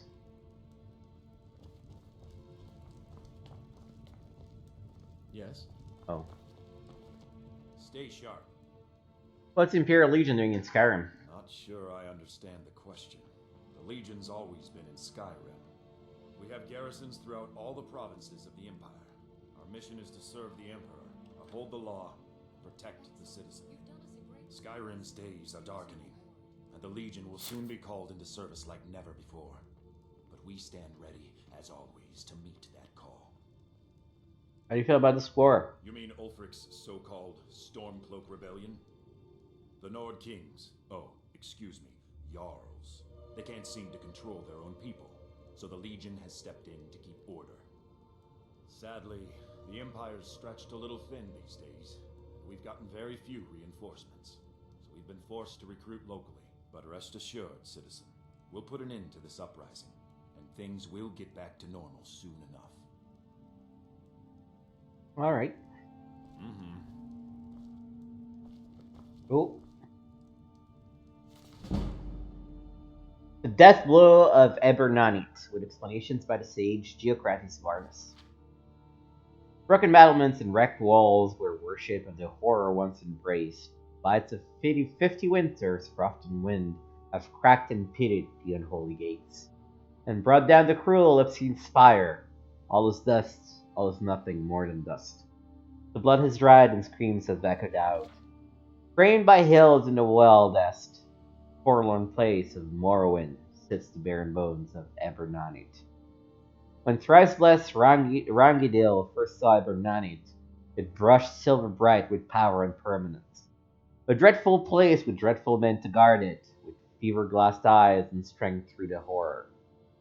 Rangidil saw the foe's number was far greater than the few ordinators and buoyant armigers he led, watching from the hills above the field and castle of death, while it stood the damned souls of people of Morrowind, accursed iniquitous castle Ebernanit. The alarm was sounded, calling the holy warriors to battle. To answer Velni's shield with justice a spear, steel themselves to fight at the front and be brave. Rangidil too grasped his shield and his thin even spear, and the clamor of battle began with a resounding crash. to shake the clouds down from the sky. The shield wall was smashed and blood staunch, the ground of the field, the battle like no other of Morrowind, destroy the evil ever known it. The maniacal horde were skilled at arms for Certes. With three holy fists of Mother, Lord, and Wizard pushed the monstrous army back in charge after charge. Rangidel saw from above, urging the army to defend. Dagathras himself in his pernicious tower spire, and knew that only when the heart of evil was caught would the land e'er be truly saved. He pledged then by the temple and the holy tribunal of Morrowind to take the tower of Evernonet. In a valiant push, the tower base was pierced, but all efforts to fell the spire came to naught, as if all the strength of the horror held that one tower. The stairwell up was steep and so tight that two warriors could not ascend it side by side. The single file the army clambered up and up to take the tower room and end the reign of one of the cruelest petty tyrants in the annals of Morrowind, Dagos Thras of Ebernanet. They awaited a victory cry from the first to scale the tower, but silence only returned and then the blood. First only a rivulet and then a scarlet course poured down the steep stairwell, with the cry from above. Dagot Thras was besting our army one by one. Rangidil called his army back, every ordinator and boy in armature, and he himself ascended the stairs, passing the bloody remains of the best warriors of Morrowind to the tower room of Ebernanet.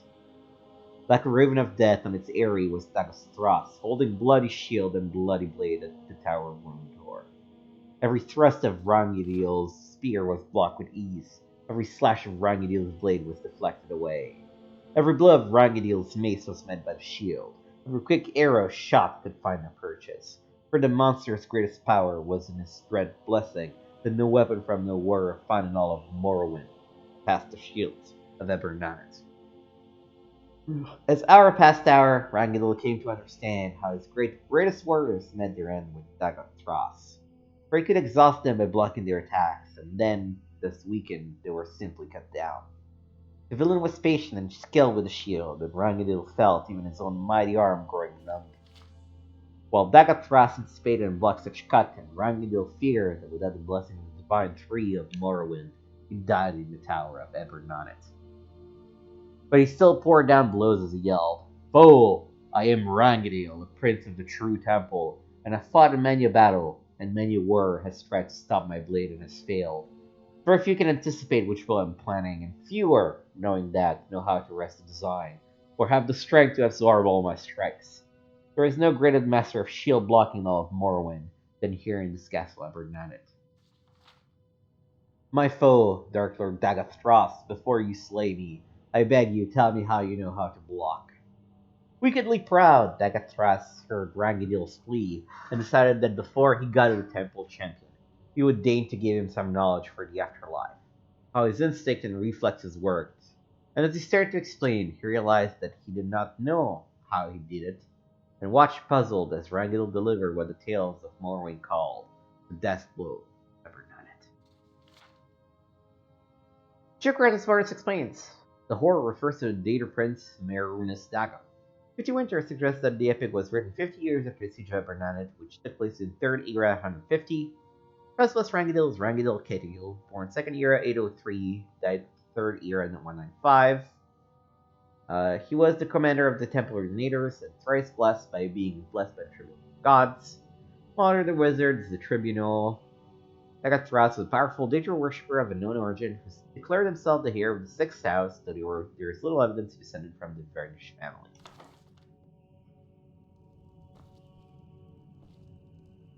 Alright, let's start marking this shit down.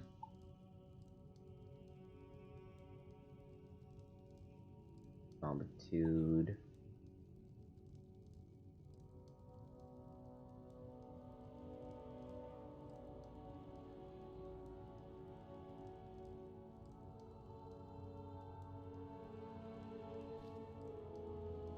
Stupid rebellion.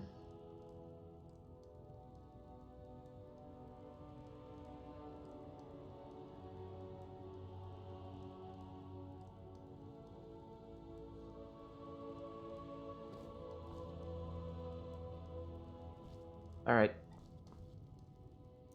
I should have updated our map with a ton of forts and things of the sort. I'll also notice how I got a slightly better map, which includes roads. Isn't that cool? The amount of things people have modded in this game is insane.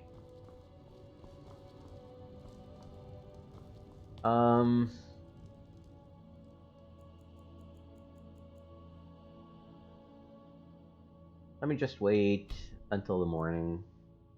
I want to talk to the Jarl before I leave.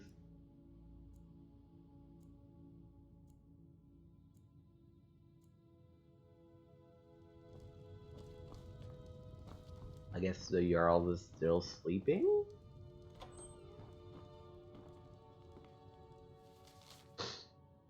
If you or any of you are heading to Lake Ilignata for some fishing, get some pines, fresh shag, and salmon roe while you're there. Sarah uses it to make stamina potion. Feel that, but I protect the Jarl, whoever that might be. oh, you're the Jarl. Bolin speaks much about the war and the Stormcloaks, but he knows who provides. You're the Jarl. I'm looking for work. Work? I demand tribute before you can be considered for any real tasks. How about drink? None of that local piss. Real Blackbriar mead, fresh from Riften. I'll bring it to you. You better. I hate people who waste my time. How did you become a Jarl while so young? My uncle Dengir was Jarl until a short time ago. His old age and failing health caught up with him, and he stepped down. He now serves us honorably as Thane, and to the great benefit of the Hold, I now serve as Jarl. Does your inexperience make your job difficult? Difficult? I'm a Jarl. I eat the most succulent meat, drink the finest ale. You're a bro, aren't you? Fucking bro. A very capable steward sees to the needs of the small folk, and ensures that my hold runs smoothly. Being a Jarl could hardly be simpler. You should try it sometime. Well, maybe I will.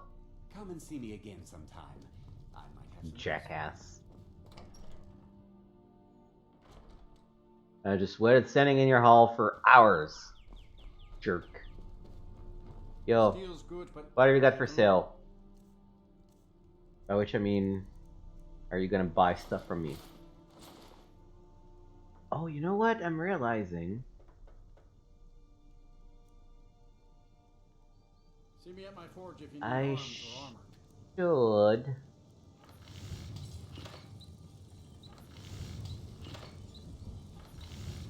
How do I break things down? Because I thought I had installed something to help me break items down.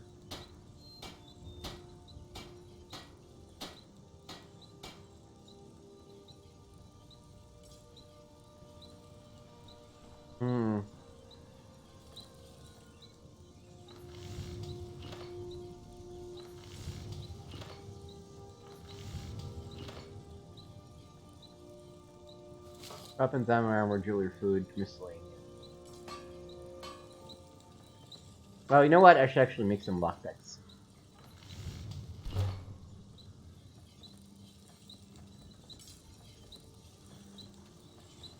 Yeah, that's just a forge. Definitely not on the grindstone.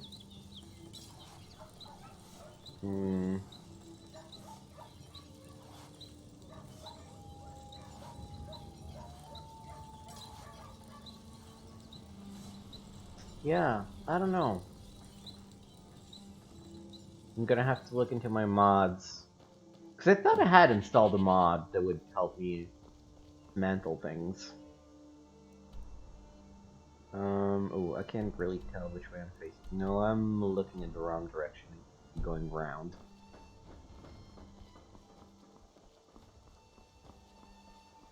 That's the gate I'm looking for. Alright. Let's head to Helgen.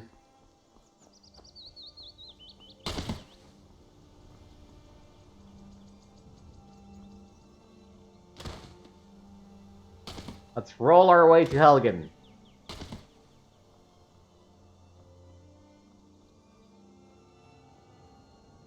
Oh, let me actually make a save.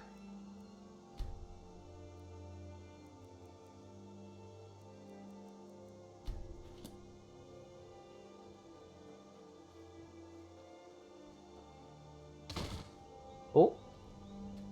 Oh man, I need a pickaxe.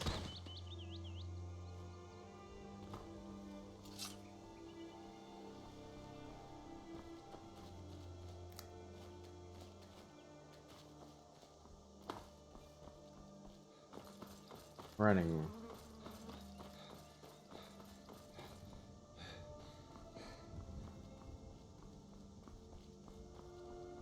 Wow, the game looks beautiful.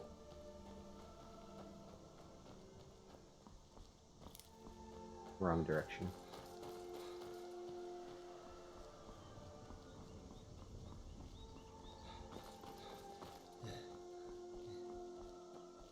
You still around? Still around, bud? Yes. Steel's good, but take a look.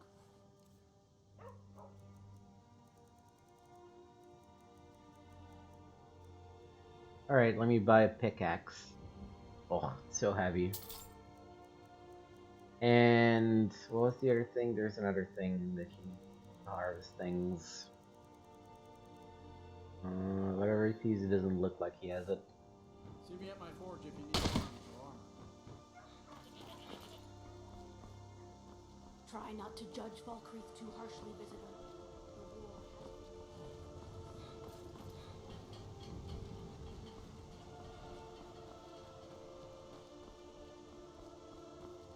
Alright. On the road again. Oh.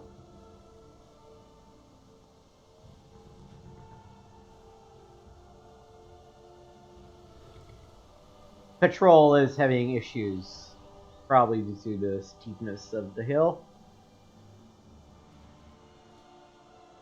Or was the vein? I saw the vein. Where is the vein?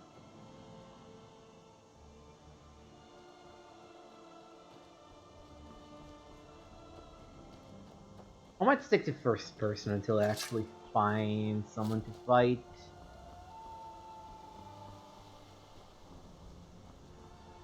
Ooh.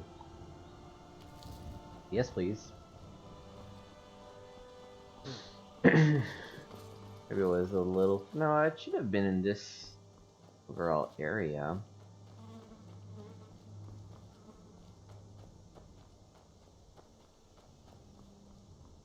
Aw, man. That's okay. It's gonna be more veins eventually, I guess. Helgen is this way. What's this black? I guess things don't really appear on your map until you get close enough.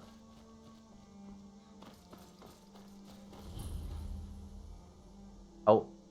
What? Teleport to Benarai.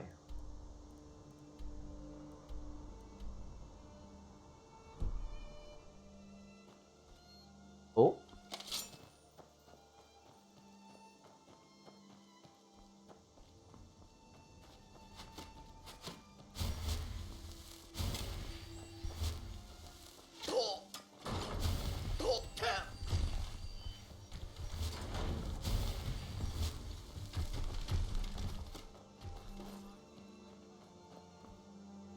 Oh, I'm coming for you, bitches.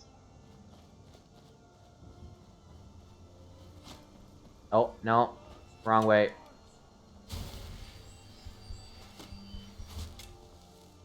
Oh, hey, I have some, dots on me. That's cute. Oh, you know what? I do have a shield. What am I doing?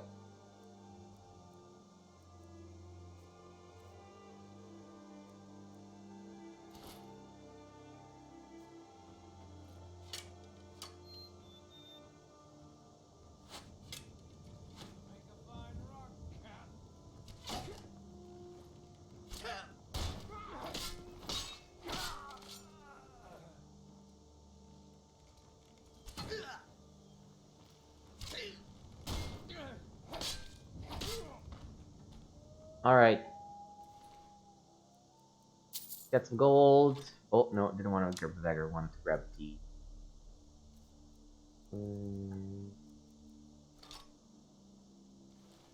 Oh, actually, no. You know what? Let's grab the dagger and sell it.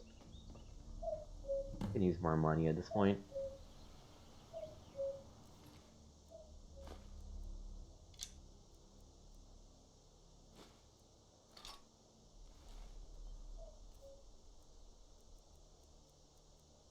Let me eat some cooked potatoes.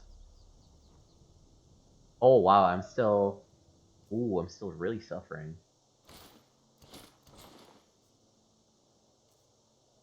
No, it's magic, healing, save.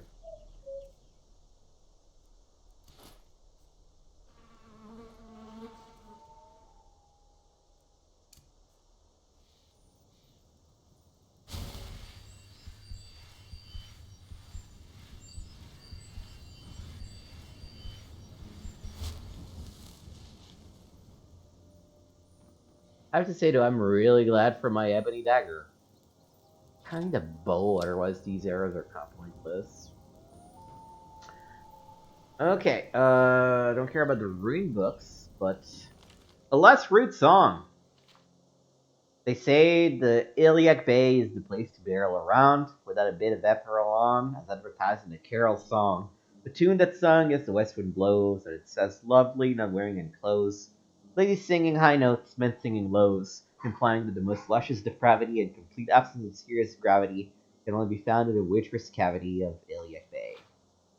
Yeah, not worth reading. Not worth keeping either, honestly. Yeah.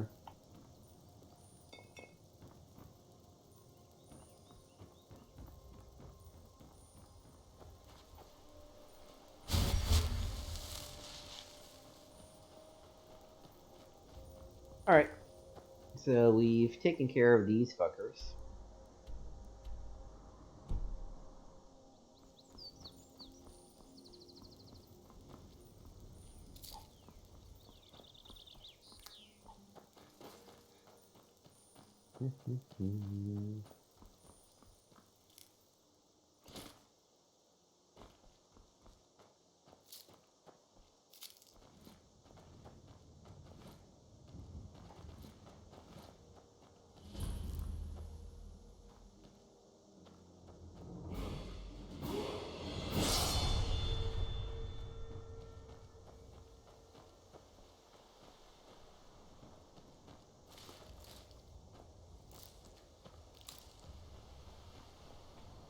Oh, that's what I needed, a chopping axe. There we go. This way I can get wood too. What is this place?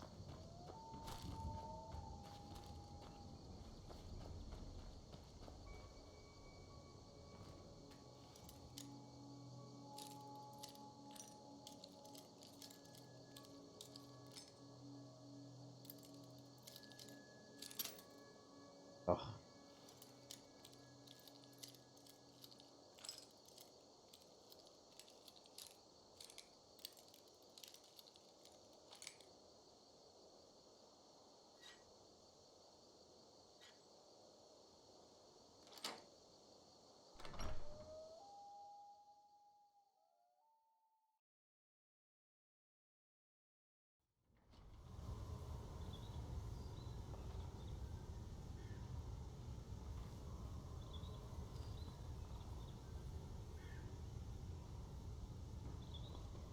Is this just a house for me to use or something?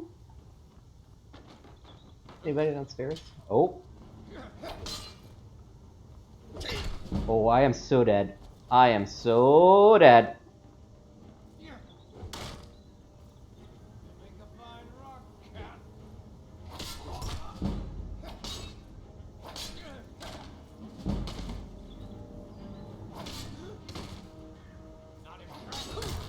Yup. Alright, we will go back out and come back at some point.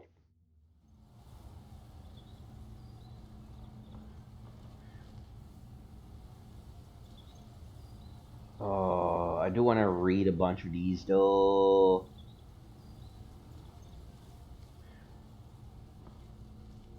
Do we have literally no chance? Kill him to get some beer every now and then.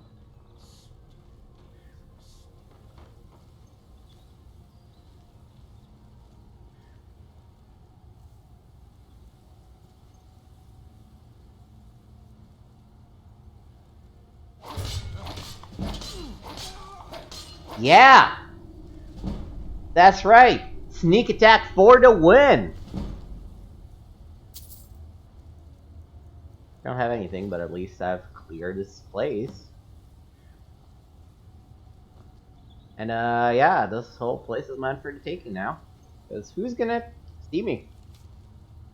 We got the right card this time, so note has been sent and we'll see how they respond. In the meantime, we'll keep breaking down the stuff. Keep selling off the wood to keep our front. If we can get a good price for the mold, we should be set for a while. Only less than one free in a bucket behind the shelf. Consider it a buzz. Fragile strong arm. Ooh. Whoa.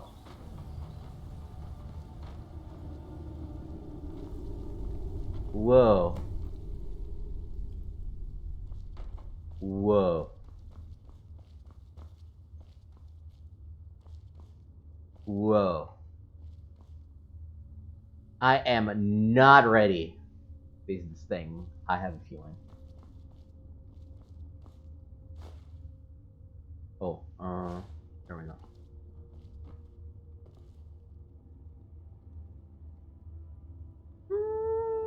Maybe?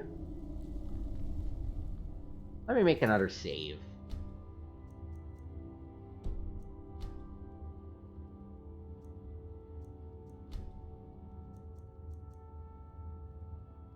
Might as well update this one. Is someone there? Over here!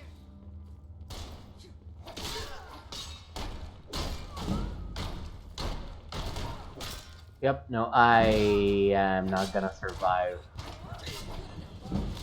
this fight. Load.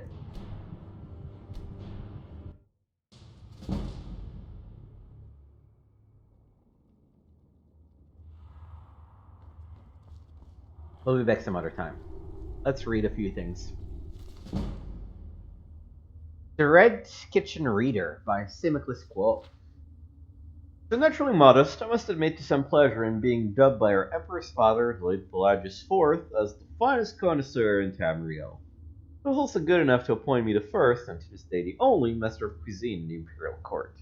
Other emperors, of course, had master chefs and cooks in their staff, but only during the reign of Pelagius was there someone of rarefied taste to plan the menus and select the finest produce to be served at court.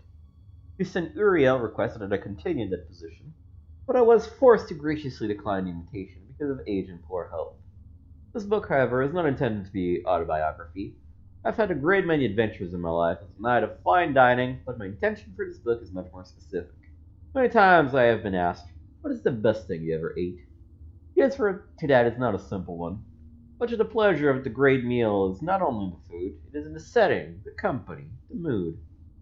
Eat an indifferently cooked roast of a simple stew with your one true love, and it is a meal to be remembered. Of an excellent 12-course feast with dull company, while feeling slightly ill, it will be forgotten or remembered only with distaste. Sometimes meals are memorable for the experiences that come before them. Fairly recently in northern Skyrim, I had a bit of bad luck. I was with a group of fishermen observing their technique of capturing a very rare, a very delicious fish called Maringar. The fish is found only far from shore, so it was a week's voyage out beyond civilization. Well, we found our school of Maringar, but as the fishermen began spearing them, the blood in the water attracted the family of Drew, who capsized the boat and everyone on it. I managed to save myself, but the fishermen and all of our supplies were lost. Sailing is not, alas, a skill I have picked up over the years, and it took me 3 weeks with no provisions to find my way back to the kingdom of Solitude. I had managed to catch enough small fish to eat raw, but I was still delirious from hunger and thirst. The first meal I had on shore, of Nordic roast boar, jasmine wine, and yes, fillet of Maringar, would have been excellent under any circumstances, but because of the threat of starvation I had faced, it was divine beyond words. Sometimes meals are even memorable for the experiences that follow them. Determined to follow Nesty, I was introduced to a simple peasant dish called colloquy. Delicious balls of flesh, thick with spices and juices, so savory that I asked the proprietress whence they came. Mother Pascos explained that the colloquy were an arboreal rodent that fed exclusively on the most tender branches of the Griot oak, and was fortunate enough to be in Valen Wood at the time of the annual harvest.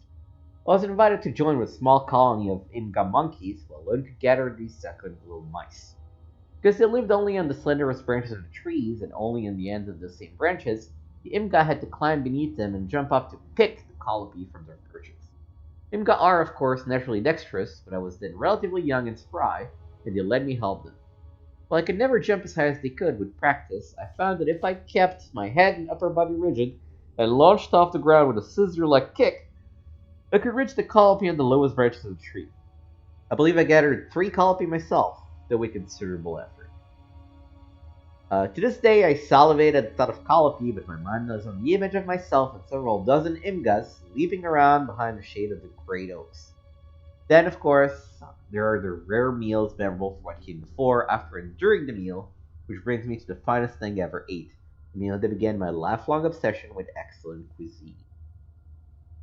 As a child growing up in Shandinal, I did not care for food at all. I recognized the value of nutrition, for I was not a complete dullard, but I cannot say that mealtime brought me any pleasure at all. Partly of course, this was the fault of my family's cook, who believed that spices were an invention of Tedra, and that good Imperials should like their food boiled, textureless, and flavorless. Though I think she was alone in assigning a religious significance to this, my sampling of traditional Cyrillic cuisine suggests their philosophy is regrettably common in my home. Though I did not enjoy food per se, I was not a morose and adventurous child in other respects. I enjoyed the fights in the arena, and and nothing made me happier than wandering the streets of my town with my imagination as my only companion. It was on one such jaunt on a sunny Friday in mid-year that I made a discovery that changed my heart and my life. There were several old abandoned houses on the street from my home, and I often played around them, imagining them to be filled with desperate outlaws or haunted by hundreds of evil spirits. I never had the nerve to go inside. In fact, had I not that day seen some other children who had delighted in teasing me in the past, I would never have gone in. But into the sanctuary, so I ran into the closest one. The house seemed to be as desolate on the inside as the outside, further proof that no one lived there, and had not for some time. When I heard footsteps, I could only assume that the loathsome little urchins I hoped to avoid would follow me in. I escaped to the basement, and from there past a broken down wall that led to a well. I could still hear the footsteps above, and decided that I was still loath to confront my tormentor. Knocking aside the rusty locks on the well, I slid down below. The well was dry, but I discovered it was far from empty. It was a sort of sub-basement to the house, 3 large rooms that were clean, furnished, and evidently not abandoned at all. My senses told me someone was living in the house, after all, but only my sense of smell, aside from my sense of smell. For one of the rooms, a large red-painted kitchen, and spread out on the coals of the oven was a roast, carved into small morsels.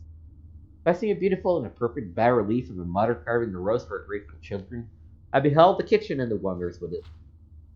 Like I said, food had never interested me before, but I was transfixed, and even as I read this, words failed me in describing the rich aroma that hung in the air. It was like nothing I'd ever smelled in my family's kitchen, and I was unable to stop myself from popping one of the steaming chunks of meat into my mouth. The taste was magical, the flesh tender and sweet. Before I knew it, I had eaten everything on the stove, and learned that very second the truth that food can and should be sublime. After gorging myself and having my culinary epiphany, I was conflicted on what to do. Part of me wanted to wait down in the red kitchen until the chef returned, so I could ask him what his secret recipe was for the delicious meal. Part of me recognized I had stolen into someone's house at either their dinner, and it would be wise to leave while I could. That was what I did. Time and again, I fret to return to that strange, wonderful place. But Shady Nal has changed over time. Old houses have been reclaimed and new houses abandoned. I know what to look for on the inside of the house. The well, the beautiful etching of a woman preparing to carve out a roast for her children, the very kitchen itself, but I've never been able to find the house again. After a while, as I grew older, I stopped trying. It is better as it remains in my memory. Most perfect meal I ever ate. The inspiration for my life that followed was always cooked up, together with fabulous meat, right there in Red Kitchen. It was a nice, touching journey. A little long, but nice and touching. Hmm.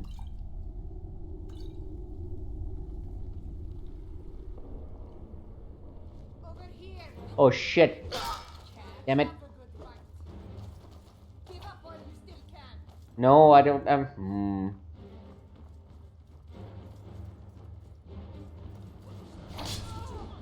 You can't hide from me.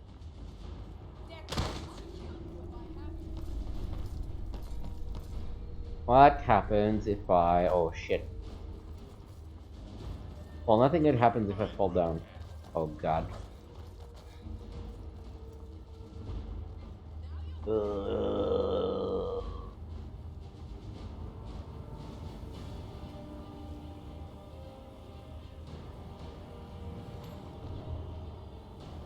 How about that? How do you feel about that? You gonna follow me?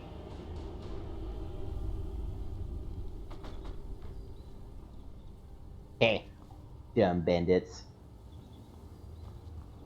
Alright, let me go read the other book upstairs in the meantime.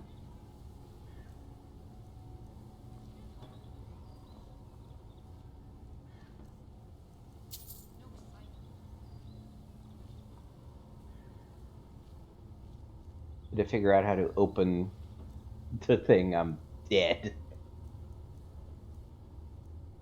Oh, that's, painting, nice.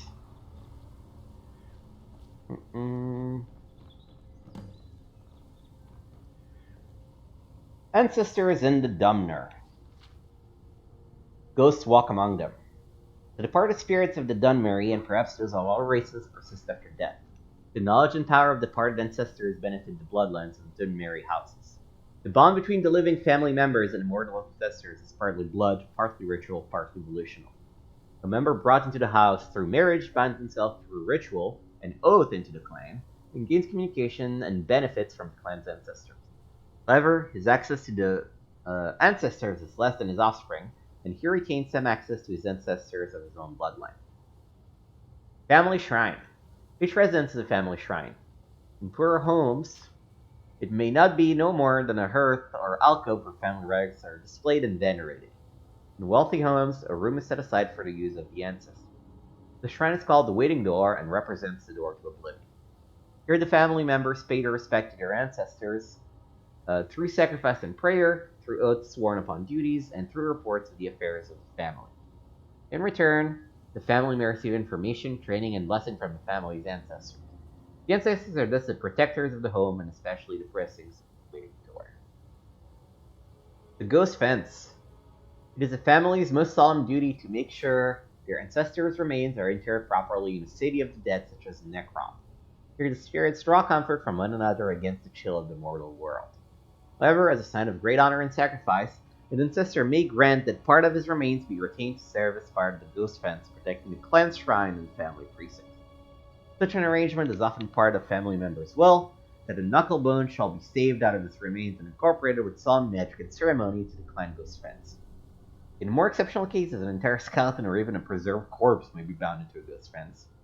These remains become a beacon and focus for ancestral spirits and for the spirit of the remains in particular. The more remains used to make a ghost fence, the more powerful the fence is. And the most powerful mortals in life have the most powerful remains. The Great Ghost Fence, created by the Tribunal to hold back the Blight, incorporates the bones of many heroes of the temple and of the houses in Dorel and Redoran, who dedicated their spirits to the temple and clan as their surrogate families. The Ghost Fence also contains bones taken from the catacombs of Necrom and the many battlefields of Morrowind. The Mortal Chill. Spirits do not like to visit the mortal world, and they do only so out of duty and obligation. Spirits tell us that the other world is more pleasant, or at least more comfortable for spirits, than our real world, which is cold, bitter, and full of pain and foes. Mad spirits.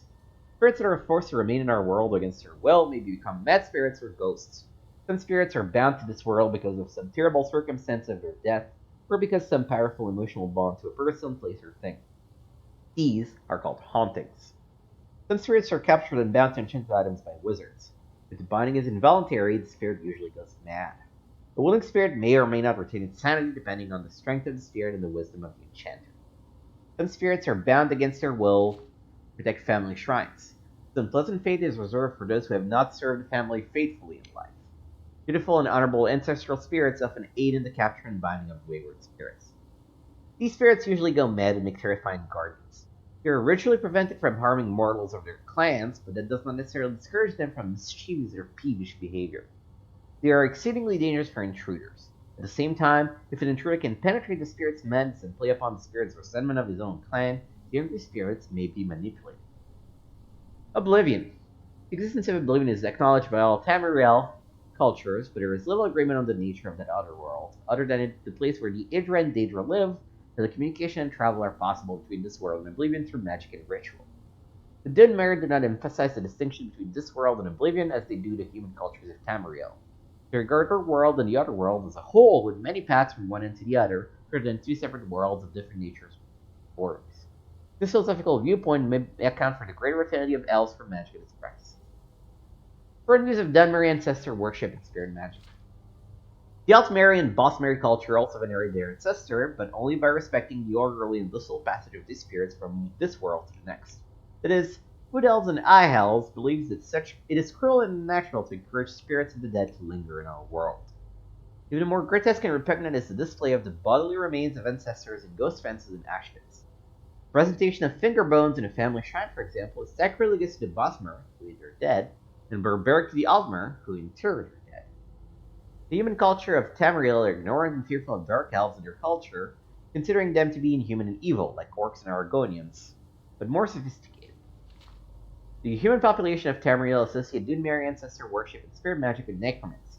In fact, this association of the dark elves with necromancy is at least partially responsible for the dark reputation of Dunmer through Tamriel. This is generally an ignorant misconception, for necromancy has said the acceptable clan ritual is the most abhorrent abomination in the eyes of the Dunmer. The Dark Elves would never think of practicing sorcerous necromancy upon any Dark Elf or upon the remains of any elf. However, Dark Elves consider the human and Orcish races to be little more than animals. There is no injunction against necromancy upon such remains, or on the remains of any animal, bird, or insect. Imperial policy officially recognizes practices of Dunmer ancestor veneration and spirit magic as a religion, and protects their freedom to pursue such practices so long as they do not threaten the security of the Empire. Privately, most Imperial officials and traders believe Dark Elf ancestor worship and displays of remains are barbaric and even necromantic. Telvanni necromancy. Telvanni are adept masters of necromancy. They do not, however, practice necromancy upon the remains of Dark Elves.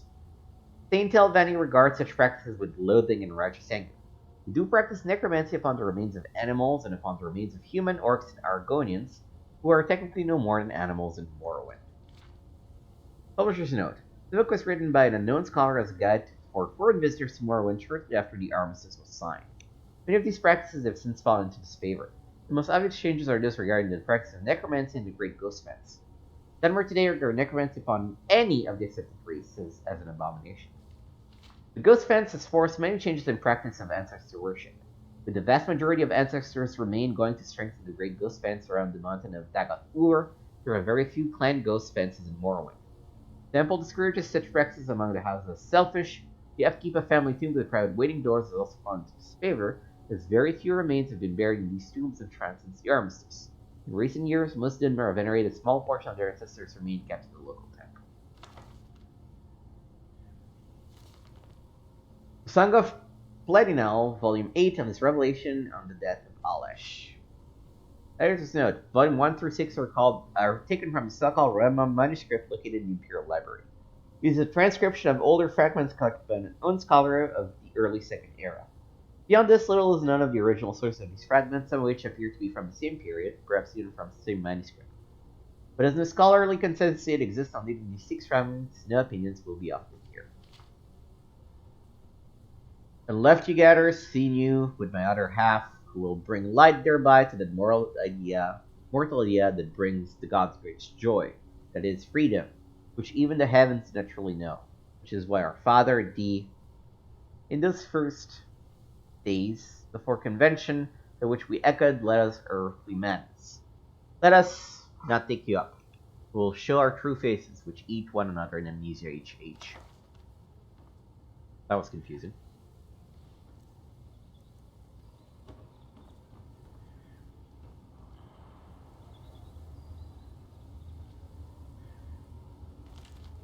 The Firmament.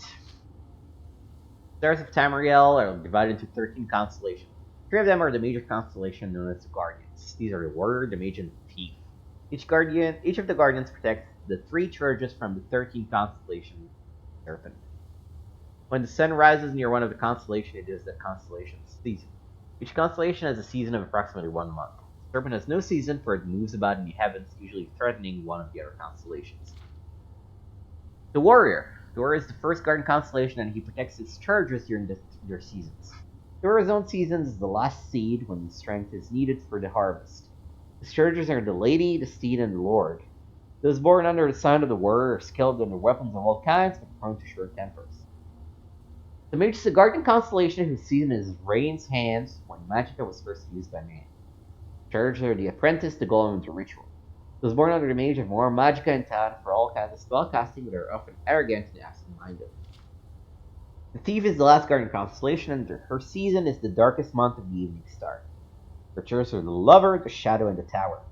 Those born under the sign of the Thief are not typically thieves, so they may take risks more often and only rarely come to harm. They will run out of luck eventually, however, and rarely live as long as those born under other signs. The Serpent wanders about in the sky and has no season, though its motions are predictable to a degree. No characteristics are common to all who are born under the sign of the Serpent. Those born under this sign are the most blessed and the most cursed. The Lady is one of the worst chargers, and her season is Heartfire. Those born under the sign of the Lady are kind and tolerant. The City is one of the worst chargers, and her season is mid-year. They're impatient, always hurrying from one place to another. The Lord, this first seed, oversees all of Tamriel during the planting. Those born under the sign of the Lord are stronger and healthier than those born under other signs. The Apprentice season is the sun's height. Those born under the sign of the Apprentice have special affinity for magic of all kinds, but are more vulnerable to magic as well. The Atronach, often called the Golem, is one of Mage's charges. Its season is sun's dusk. Those born under the sign are natural sorcerers with deep reserves of magicka. They cannot generate magicka of their own. The Ritual is one of Mage's charges, and its season is Morning Star. Those born under the sign have a variety of abilities depending on the aspect of the moons and the divines. The Lover is one of the Thief's charges, and her season is Sun's Dawn. Those born under the sign of the Lover are graceful and passionate. Shadow's season is Second Seed. Shadow grants those born under a sign the ability to hide in shadows. The Tower is one of the Thief's charges, and its season is Frostfall. Those born under the sign of the Tower have a knack for finding gold and can open locks of all kinds. Do I have the Wolf Queen Volume 1 while we're here? No. The Wolf Queen Book 2. From the pen of the 1st century, 3rd Era Sage Montaukov. 3rd Era 82. The year after the wedding of his 14-year-old granddaughter to Princess Patema to King Montiarco of the Nordic Kingdom of Solitude, the Emperor Uriel Septim II passed on. His son Pelagius Septim II was made emperor, and he faced a greatly depleted treasury thanks to his father's poor management. As the new Queen of Solitude, Patema faced opposition from the old Nordic houses, who viewed her as an outsider. Montiarco had been widowed, and his former queen was loved. He had left him a son, Prince Bathorg, who was 2 years older than his stepmother. Loved her not. Ooh, somebody went for a young wife, huh? But the king loved his queen, and suffered with her through miscarriage after miscarriage until her 29th year when she bore him a son. 15 years later. You must do something to all the pain, Patema cried, baring her teeth. The healer Kelmet immediately thought of a she-wolf in labor, but he put the image from his mind. Her enemies called her the Wolf Queen for certus, but not because of any physical resemblance. Your Majesty, there is no injury for me to heal. The pain you feel is natural and helpful for the birth. He was going to add more wards of consolation, but he had to break off to duck the mirror she flung at him. I'm not a pig-nosed peasant girl, she snarled. I'm the Queen of Solitude, daughter of the Emperor, summoned the Dedra. I'll trade the soul of every last subject of mine for a little comfort.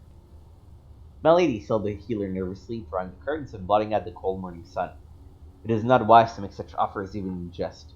You guys have a believe in her forever watching for just such rash interjection. What would you know of Oblivion, healer? She growled, but her voice was calmer, quieter, defiant, and relaxed. Would you fetch me that mirror I hurled at you? Are you going to throw it again, your majesty? Said the healer with a cowed smile, obeying her. Very likely, she said, looking at her reflection. And next time I won't miss. But I do look a fright. Is Lord Vulcan still waiting for me in the hall? Yes, your majesty. Well, tell him I just need to fix my hair and I'll be with him. And leave us. I'll howl for you when the pain returns. Yes, your majesty. A few minutes later, Lord Vulcan was thrown into the chamber, who was an enormous bald man whom friends and enemies called Mount Vulcan, and when he spoke it was with a low grumble of thunder. The queen was one of the very few people Vulcan knew who was not the least bit intimidated by him, and he offered her a smile. My queen, how are you feeling? He asked. Damned, but you're looking like springtide has come to Mount Vulcan. I take it from your married disposition that you have been made war chief. Only temporarily, while your husband the king investigates whether there is evidence behind the rumors of treason on the part of my predecessor, Lord Thorn. If you've planted it as I've instructed, you'll find it. David smiled, propping herself up in the bed. Tell me, is Prince Bathworks here in the city? What a question, your highness, laughed the mountain. It's a tournament of stamina today. You know the prince would never miss that. The Fallen invents new strategies of self-defense every year to show off during the games. Don't you recall last year where he entered the ring unarmored and after 20 minutes of defending all 6 bladesmen, left the games without a scratch? He dedicated that bout to his late mother, Queen Amudita. Yes, I recall. He's no friend to me or you, your highness, but you must give the man his due respect. He moves like lightning. You wouldn't think it of him, but he always seems to use his awkwardness to his advantage, to throw his opponents off. Some say he learned the style from the orcs to the south. They say he learned from them how to anticipate a foe's attack by some sort of supernatural power. There's nothing supernatural about it, said the queen, quietly. He gets it from his father. Montiarch never moved like that, Vulcan chuckled. I never said he did, said Potema. Her eyes closed and her teeth gritted together. The pain's returning. You must fetch the healer. But first, I must ask you one other thing. Has the new summer palace construction begun? I think so, your highness. Do not think, she cried, gripping the sheets, biting her lips so a stream of blood dripped down her chin. Do. Make certain that the construction begins at once, today. Your future, my future, and the future of this child depend on it. Go. 4 hours later, King Montiarco entered the room to see his son. His queen smiled weakly as he gave her a kiss on the forehead. When she handed him the child, a tear ran down his face. Another one quickly followed, then another. My lord, she said fondly, I know you're sentimental, but really. It's not only the child, though he is beautiful, with all the fair features of his mother. Montiarco turned to his wife sadly, his aged features stressed in agony. My dear wife, there is trouble at the palace. In truth, this virtue is the only thing that keeps this day from being the darkest in my reign. What is it? Something at a tournament? Emma pulled herself up in bed. Something with Bathorg? No, it isn't a tournament, but it does relate to Bathorg. I shouldn't worry at a time like this. You need to rest. My husband, tell me. I wanted to surprise you with a gift after the birth of our child, so I had the old summer palace completely renovated. It's a beautiful place, or at least it was. I thought you might like it. Truth to tell, it was Lord Vulcan's idea. It used to be Amadita's favorite palace. Bitterness crept into the king's voice. Now I've learned why. What have you learned? Asked Fatima quietly. Amadita deceived me there with my trusted war chief, Lord Thorn. There were letters between them, the most perverse things you ever read. And that's not the worst of it. No? The date some letter corresponds with the time of Basrok's birth. The boy I raised and loved as a son. Montiarco's voice shook up with emotion. He was Thorn's child, not mine. My darling, said Fatima, almost feeling sorry for the old man. She wrapped her arms around his neck as he heaved his sobs down her and her child. Henceforth, he said quietly, Bathorg is no longer my heir. He will be banished from the kingdom. This child you have borne me today will grow to rule solitude. And perhaps more, said Fatima. He is the emperor's grandson as well. We'll name him Montiarco II. My darling, I would love that, said Fatima, kissing the king's tear-streaked face. Imagine just Uriel, after my grandfather the emperor, who brought us together in marriage. King Montiarco smiled at his wife and nodded his head. There was a knock at the door. My liege, said Mondvaken. His Highness Prince Bathar has finished the tournament and waits you to present his support. He successfully withstood attacks by 9 archers and a giant scorpion who were brought in from Hammerfell. The crowd is roaring his name. They're calling him the man who cannot be hit. I will see him, said King Mancherko sadly, and left the chamber. Oh, he can be hit alright, said Tima wearily, but it does take some doing. I want to know what happens! Damn. Alright, let me pause. Push on the BRB screen, I just need to take a quick break after all that reading. Back in a few minutes. Okay, next up, The Real Berenzia. Real Berenzia, Volume 1, by Anonymous. 500 years ago in Mournhold, city of gems, there lived a blind widow and her only child, a tall, strapping young man. He was a miner, as was his father before him, a common laborer in the mines of the Lord of Mournhold, for his ability in magic was small. The work was honorable, but paid poorly. His mother made and sold cranberry cakes in the city market to help eke out their living. They did well enough, she said. They had enough to fill their bellies. No one could wear more than one suit of clothing at a time, and the roof leaked only when it rained. Well, that's not good. But Symmachus would have liked more. He hoped for a lucky strike at the mines, which would garner him a large bonus. In his free hours, he enjoyed hoisting a mug of ale in the tavern with his friends, and gambling with them at cards. He also drew the eyes and sighs of more than one pretty elven lass, although none held his interest for long. He was a typical young dark elf of peasant descent, remarkable only for his size. It was rumored that he had a bit of Nordic blood in him. In Symmachus' 30th year, there was a great rejoicing in Mournhold. A girl child had been born to the lord and lady. The queen, the people sang, a queen is born to us. From the people of Mournhold, the birth of an heiress is a sure sign of future peace and prosperity. When the time came around for the royal child's rite of naming, the mines were closed, and Symmachus dashed home to bathe and dress in his best. I'll rush straight home and tell you all about it, he promised his mother, who would not be able to attend. She had been ailing, and besides there would be a great crush of people, as all Mournhold turned out to be part of the blessed event. And being blind, she would be unable to see anything anyway. My son, she said, before you go, fetch me a priest or healer, else I may pass from the mortal plane ere you return. Symmachus crossed to her pallet at once and noted her anxiously that her forehead was very hot and her breathing shallow. He pried loose a slat of the wooden floor under which their small hoard of savings was kept. It wasn't nearly enough to pay a priest for healing. They would have to give what they had and owe the rest. Symmachus snatched up his cloak and hurried away. The streets were full of folk hurried to the sacred grove, but the temples were locked and barred. Closed for the ceremony, read all the signs. Symmachus elbowed his way through the mob and managed to overtake a brown-robed priest. After the ride, brother, the priest said, if you have gold, I shall gladly send to your mother. The Lord has bidden all clerics attend, and I, for one, have no wish to offend them. My mother is desperately ill, Symmachus pled. Surely my Lord will not miss one lowly priest. True, but your arch-canon will, the priest said nervously, tearing his robe loose from Symmachus' desperate grip and vanishing in the crowd. Symmachus tried other priests, even a few mages, but with no better results. Armored guards marched through the streets and pushed him aside with their lances. Symmachus realized that the royal procession was approaching. As the carriage bearing the cedar rulers drew abreast, Symmachus rushed out from the crowd and shouted, My lord! My mother is dying!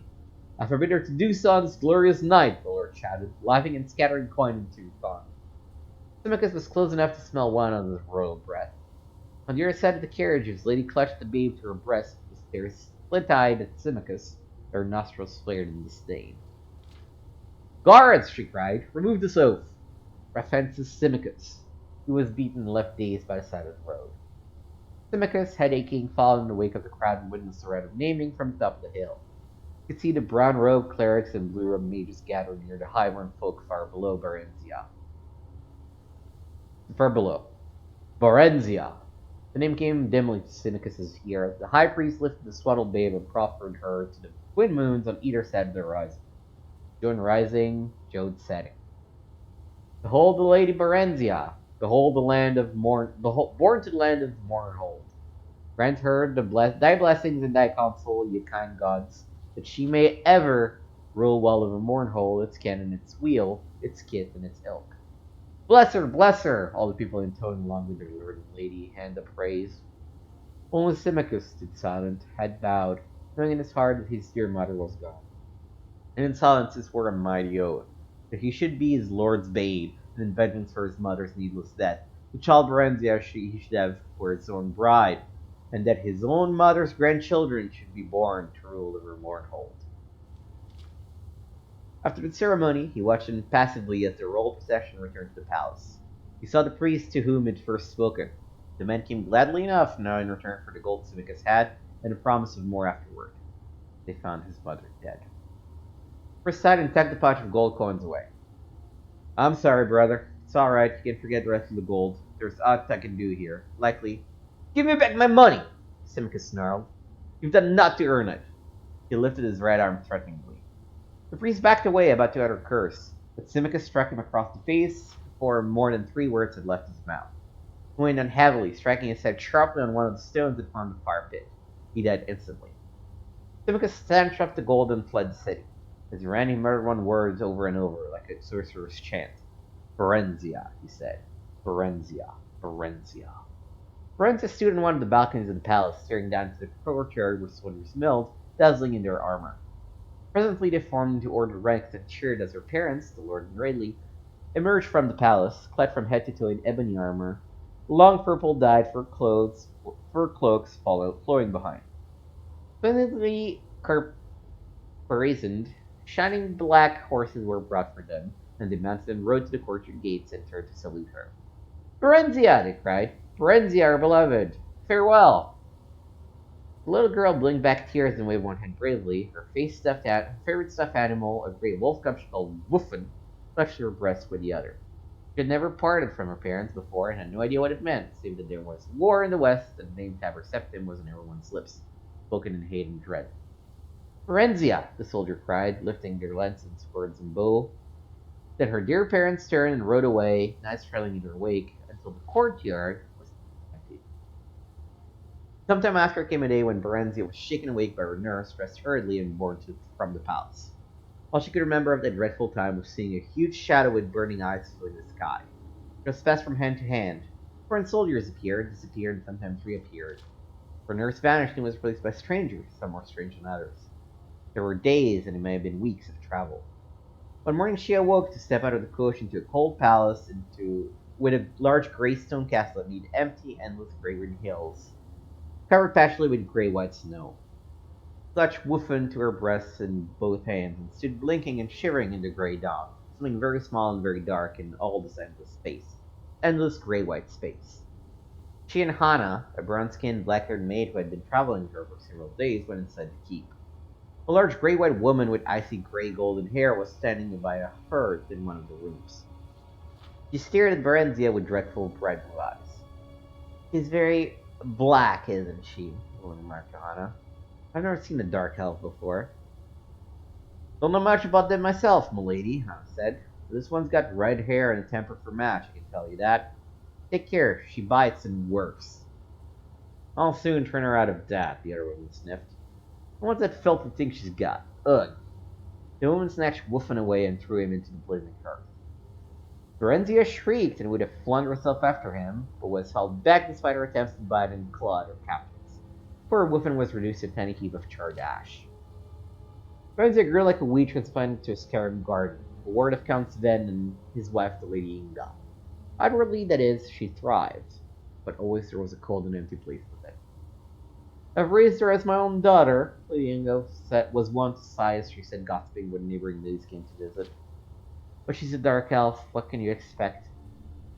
Berenzia was not meant to overhear these words. At least she thought she was not. Her hearing was keener than that of her Nordic hosts. Other, less desirable dark elven traits eventually included pilfering, lying, and little misplaced magic. Just a small force spell here and a little levitation spell there. And as she grew older, a keen interest in boys and men, who could provide very pleasant sensations, and to her astonishment, gifts as well. Inga disapproved of this last for a reason incomprehensible to Berenzia, so she was careful to keep it as secret as possible. She is wonderful with the children, Inga added, referring to her 5 sons, all younger than Berenzia. I don't think she'd ever let them come to harm. Peter had been hired when Joni was 6 and Berenzia 8, and they took their lessons together. She'd have liked to train in arms as well, but the very idea scandalized Count Sven and Lady Inga, so Berenzia was given a small bow and allowed to play at target shooting with the boys. She watched them at arms practice when she could, sparred with them when no grown-up folk were about, and knew she was good or as better at than they. She's very proud, though, isn't she? One of the ladies would whisper to Inga, and Berenzia, pretending not to hear, would not silently in agreement. She could not help but feel superior to the Count and his lady. There was something about them that provoked contempt. Afterwards, she came to learn that Sven and Inga were distant cousins of Darkmoor Keep's last settled residents, and she finally understood. They were posers, imposters, not rulers at all. At least they were not raised to rule. This thought made her strangely furious at them, the good clean-haired quite detached from resentment. She came to see them as disgusting and repellent insects who could be despised but never feared.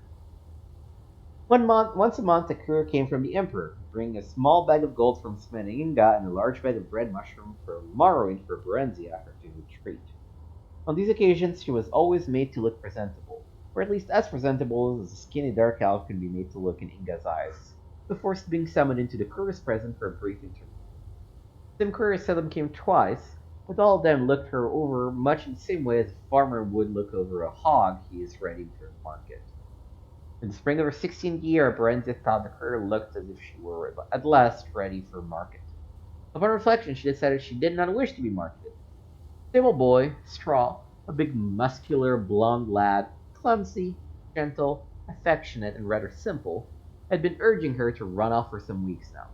Berenzia stole the bag of gold the courier had left, took the mushroom from the storeroom, disguised herself as a boy in one of Joni's old tunics and a pair of his cast-off breeches, and on one fine spring night she and Straw took the 2 best horses from the stable and rode hard through the night towards Whiterun, the nearest city of any importance, and the place where Straw wanted to be. But Mournhold and Morrowind also lay eastward, and they drew Berenzia as a low stone-truss iron. In the morning they abandoned the horses at Berenzia's. She knew they would be missed and tracked down, and she hoped to throw off any pursuers. They continued on foot until late afternoon, keeping to side roads, and slept for several hours in an abandoned hut. They went on at dusk and came to Whiterun's city gates just before dawn. Berenzia had prepared a pass of sorts for Straw, a makeshift document stating an errand to a temple in the city for a local village lord. She herself gilded over the wall with the help of a levitation spell. She had reasoned correctly, as it turned out, that by now the gate guards would have been alerted to keep an eye out for a young dark elven girl and Nordic boy traveling together. On the other hand, accompanied country yokels like Straw were common enough sight. Alone with papers, it was unlikely they would draw attention. Her simple plan went smoothly. She met Straw at a temple, which was not far from the gate. She had been to Whiterun on several previous occasions. Straw, however, had never been more than a few miles from Sven's estate, which was his birthplace. Together they made their way to a rundown inn in the poorer quarters of Whiterun. Gloved, cloaked, and hooded against the morning chill, Lorenzo's dark skin and red eyes were not apparent, and no one paid heed to them. They entered into the inn separately. Sven paid the innkeeper for a single cubicle, an immense meal, and 2 jugs of ale. Lorenzo sneaked in a few minutes later. They ate and drank together, briefly rejoicing in their escape, and made love vigorously in the narrow cot. Afterward, they fell into an exhausted dreamless sleep. They stayed for a week at Whiterun. Straw earned a bit of money running errands, and Berenzia burgled a few houses at night. She continued to dress as a boy. She cut her hair short and dyed her flame-red tresses to jet black in further disguise, and kept it out of sight as much as possible.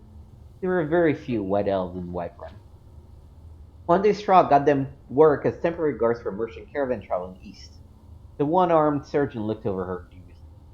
Heh, he chuckled. Dark elf, ain't you? Setting a wolf to guard sheep, that is. Still, I need arms, and we ain't going near enough Morrowind so you can betray us to your folk. Our homegrown bandits would as fain cut your throat as mine. The surgeon turned to give Straw an appraising look. Then he spun back abruptly towards Berenzia, whipping out his short sword. But she had her dagger out in the twinkling of an eye and was in defensive stance. Straw drew his own knife and circled around to the man's rear. The surgeon dropped his blade and chuckled again.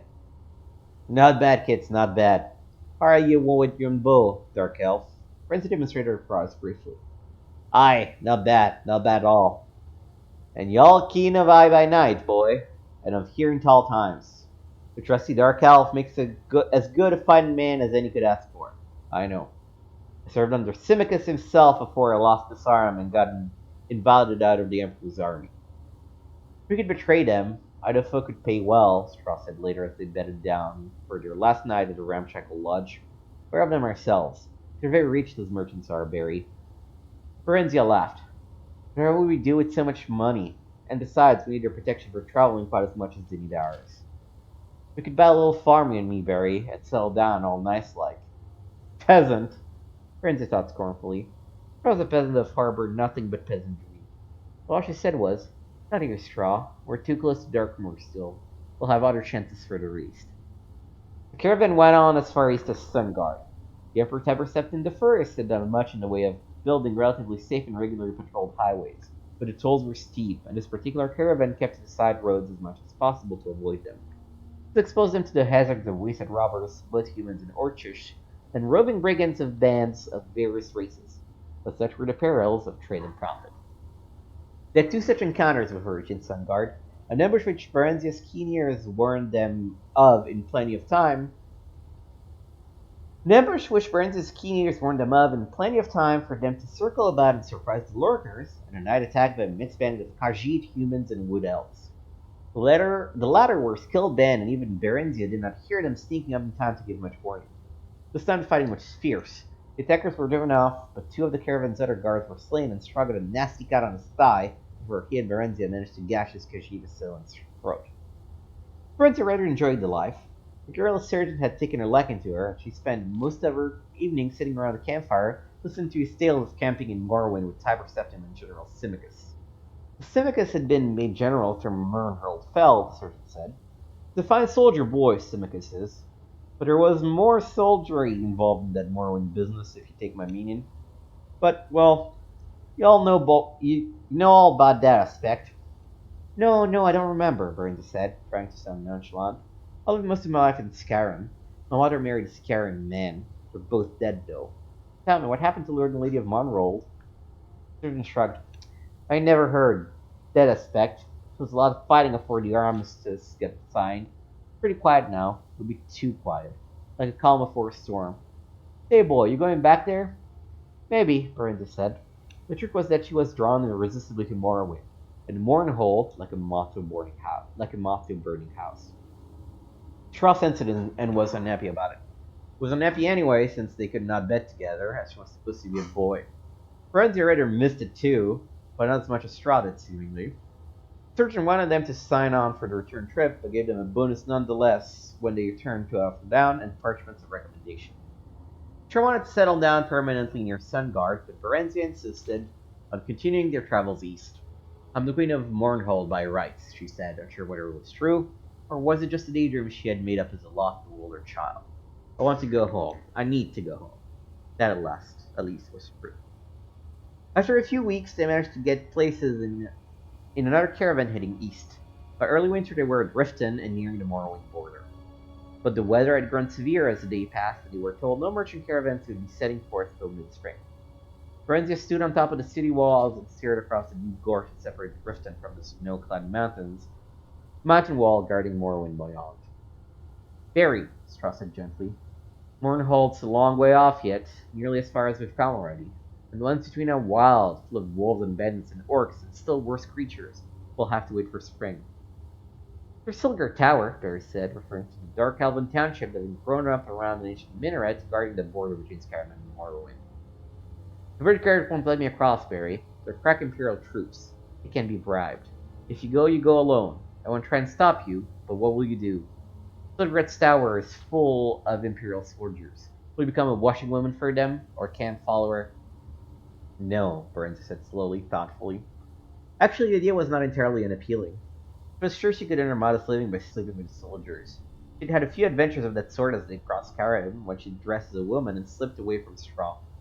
She'd only been looking for a bit of variety. Straw was sweet but dull. She'd been startled but extremely pleased when the man she picked up offered her money afterwards. Straw had been unhappy about it, though, and would chat for a while, then sulk for days afterward if he caught her at it. He was quite jealous. He even threatened to leave her. Not that he ever did or could. While the Imperial Guards were a tough and brutal lot by all counts, Lorenzia had heard some very ugly stories during their treks. The ugliest of them by far had come from the lips of ex-army veterans around the cavern campfire, and they were proudly recounted. They'd been trying to shock her and Straw, she realized, but she also comprehended that there were some truth behind the wild tales. Straw hated the kind of dirty talk and hated it more than she had to hear it, but there was a part of him that was fascinated nonetheless. Lorenzia sensed this and had encouraged Straw to seek out other women, but he said he didn't want anyone else but her. She told him candidly she didn't feel that way about him, but she did like him better than anyone else. "Why do you go with other men?" Straw had asked on her occasion. "I don't know." Straw sighed. "They say dark elven women are like that." Brent smiled and shrugged. "I don't know. Or, no, maybe I do. Yes, I do know." She turned and kissed him affectionately. "I guess that's all the explanation there is." Whoa! That was a long read. Level of stamina.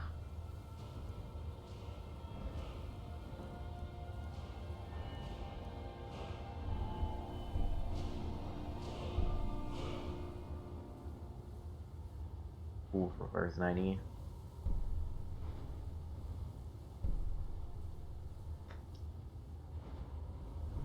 Yeah, that's the only thing I can do until I have more restoration. Oh, you know what? I should probably do speech mastery.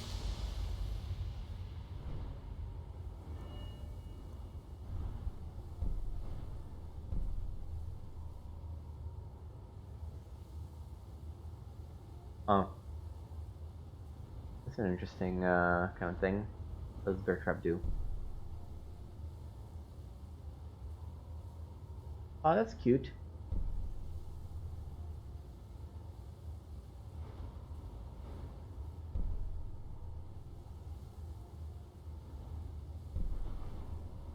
Down in 15 seconds.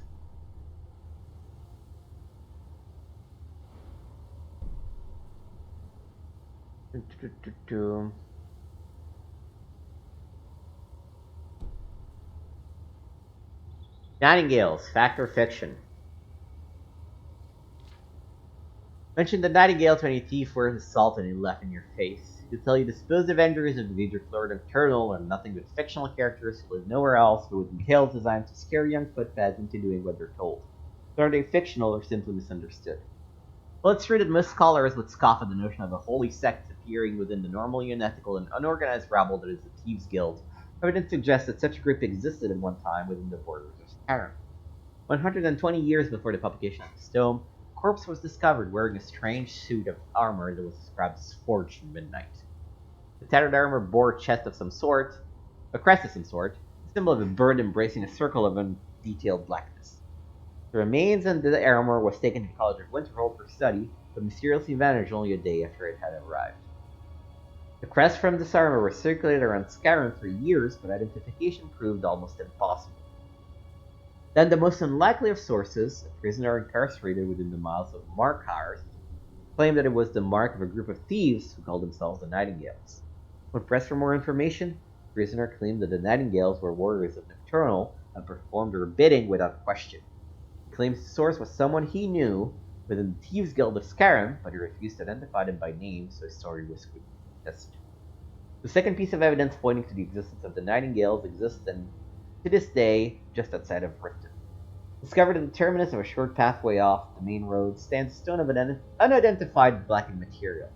Carved into its face is the same avian symbol previously found on the dark suit of armor. To those that subscribe to the existence of the Nightingales, this was thought to be some sort of meaning plate.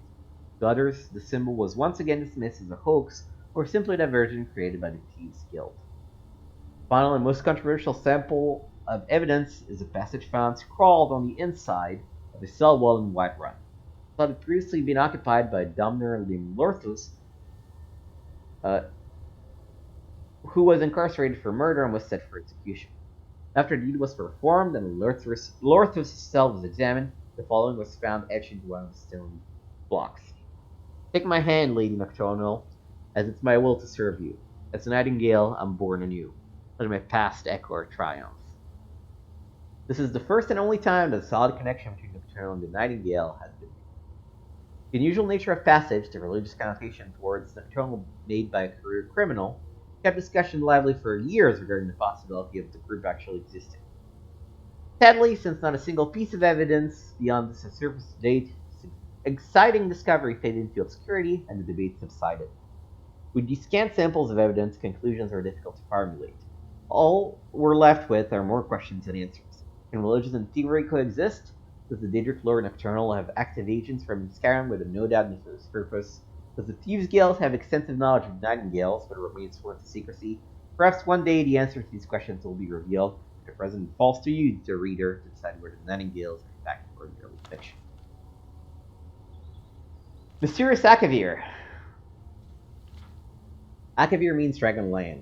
Tamriel means Dawn's Beauty. Atmora means Elder Wood. Only the Red Guards know what Vokuda ever meant. Akavir is the kingdom of the beasts. No men or mare live in Akavir, and men once did. These men, however, were eaten long ago by the vampiric serpent folk of Seishi. Had they not been eaten, these men would have eventually migrated to Tamriel. The North left Atmora for Tamriel. Before them, the elves had abandoned Maris for Tamriel. Red Guards destroyed Vokuda so they could make their journey. All men and mare know Tamriel is the nexus of creation, where the last war will happen, where the gods had made Lorkran and left their adamantine tower of secrets. Who knows what the Akaviri think of Tamriel, but ask yourself. Why have they tried to invade it 3 times or more?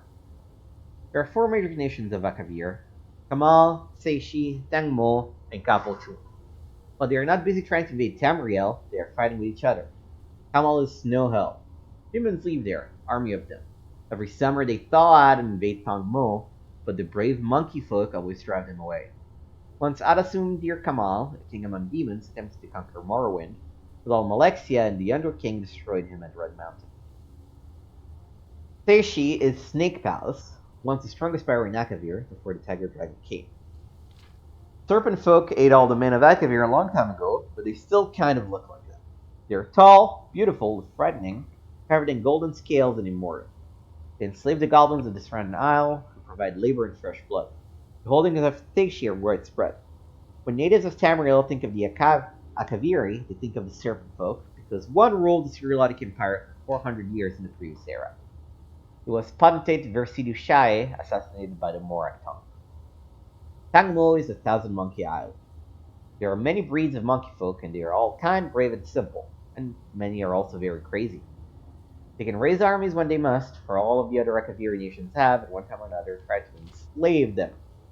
They cannot decide who they hate more, the snakes or the demons, but ask one, they will probably say snakes.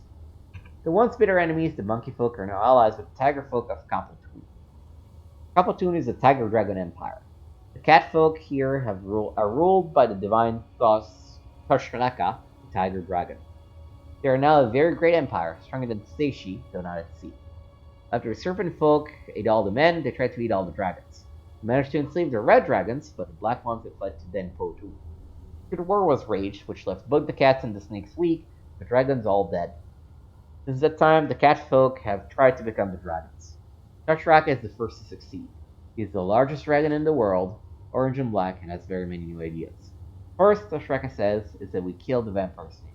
The Tiger Dragon Emperor wants to invade Tamriel. Oh, I don't want to read this yet. I'm going to wait until we get to Volume 2. Can I mark a book as unread?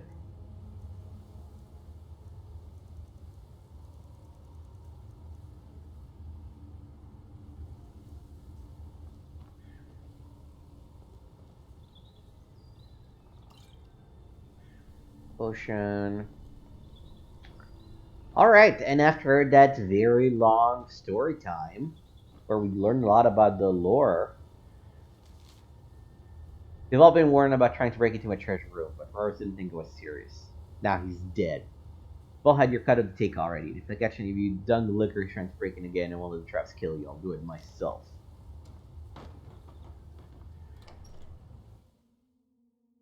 After that very long reading time, let's make our way to Helgen. I figure we'll probably have another half hour or so of streaming.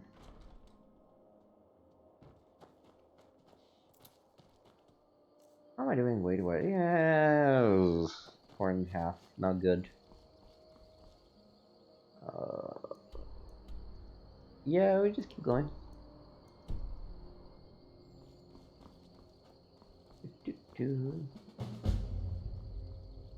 Oh, why did I start?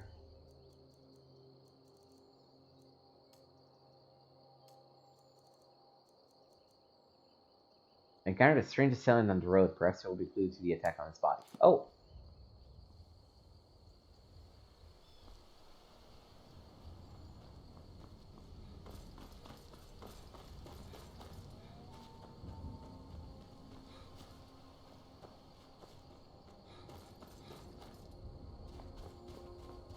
I'm sorry, that's what I'm pointing to, right? Yeah, it's my only active quest.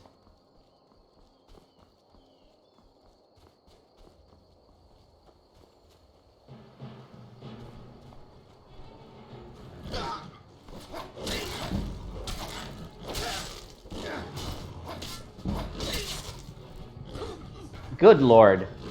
What just happened?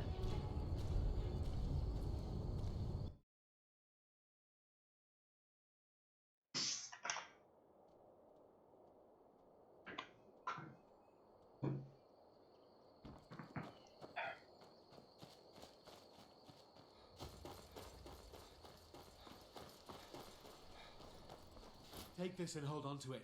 I'll be back for it later. I'll pay you good. Don't lose it. No time to talk. Snitch or double-cross me and I'll kill you. I mean it. Oh, okay.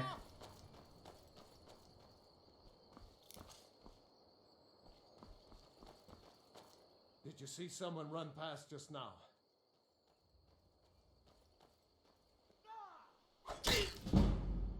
Yes.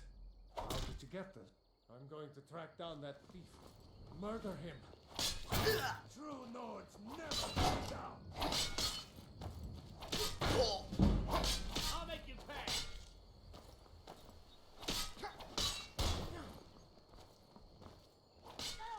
I have no idea who this fella is.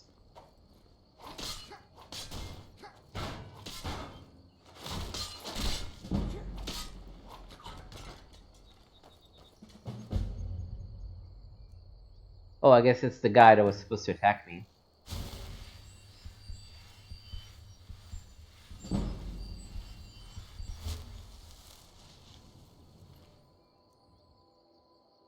Camilla's note. Isidore, got a delivering job for us. Meet me at near Crack Bell Slope in East March. Leave as soon as you get this. I heard tell of some ruins they're leading into the Velati Mountains. Just uncovered by a landslide, they say. This is big. Fresh ruins. If we could be the first to pick them over, we could be rich. Who knows what's down there, though? Pick the best gear you can lay hands on to. Pick off someone on the road with good stuff if you have to. Just get it and get me as quick as you can. Okay.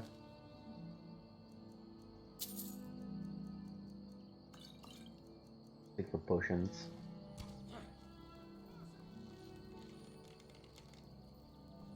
Yeah, you do you.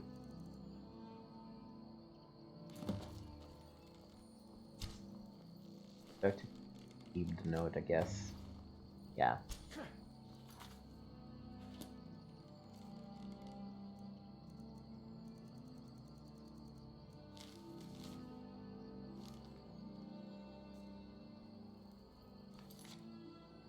I have read Camilla's note. Stupid game. So, Helgen.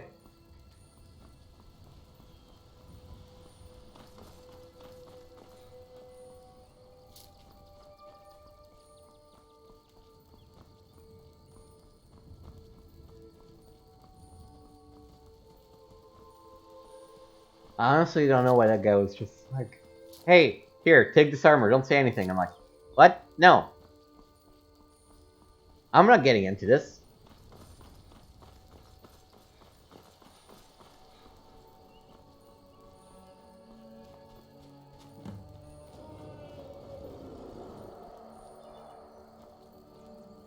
Yes, I haven't got all day.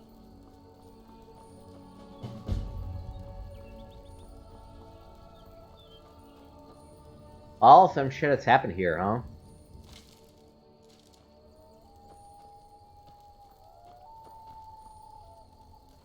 Uh-huh.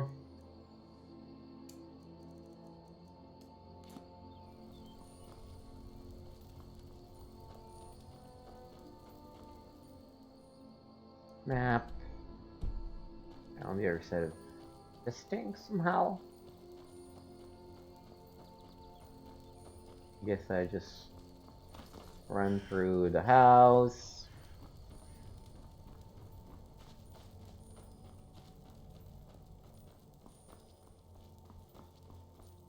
I'll set up a mod called Helgen Reborn, where you,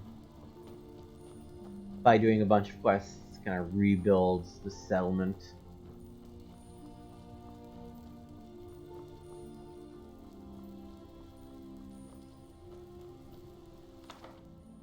The body turns to ashes touched, but somehow ledger journals survived the attack.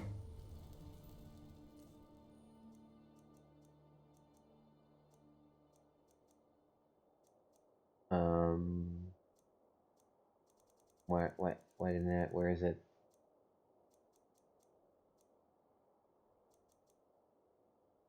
Was it not in book? Oh no, it was. I don't know why. This journal contains several undated entries. First entry. Hard to believe I filled up that whole journal already. I never realized how much of Syria I haven't seen yet. So much diversity, yet so much destruction from the Great War. A lot of history has been lost here forever. The expedition is ending soon and everyone will be returning home. I have one last task to perform before I do the same. I'll send the other journal ahead with my supplies and the artifacts were covered. Second entry. I received word from my contacts in Skyrim. All seems quiet for now. Probably for the first time since High King Torrig was killed, I should be able to make the crossing quietly enough during the night, as long as there are no Imperial patrols to deal with. Third entry. So much for being discreet. I crossed the border near a small village called Helgen and made my way up to Darkwater Crossing.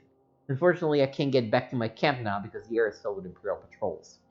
It seems they are searching for someone very important. If I'm not mistaken, someone they intend to ambush here. This could be the very thing I'm seeking here in Skyrim, but crossing the border in the dead of night without passing through the checkpoints has turned out to be a very bad plan. I woke up early this morning with an Imperial sword pressed on my neck. The patrol found me camped under a rock, cropping on the edge of the volcanic marshes. I guess I wasn't as well hidden as I thought. I have no idea where they're taking us, but I've been stuffed into the back of a rickety old car being pulled by an even more rickety-looking old nag. At least they let me keep my journal, for now. Sure as bone, if only I'd known sooner. The ambush, the captain's in the car with me. Stormcloak rebels, led by none other than Ulfric Stormcloak himself. There's no time to explain properly, I scarcely believed myself. If it hadn't been for the dragon, I'd not even be here to write this down. Yes, a dragon. Big, black, as large as the towers of the keep itself. It swooped in out of nowhere and had laid waste to the village of the keep. Colonel Tullius didn't take my head today, or the heads of several Stormcloak rebels, but it doesn't matter now.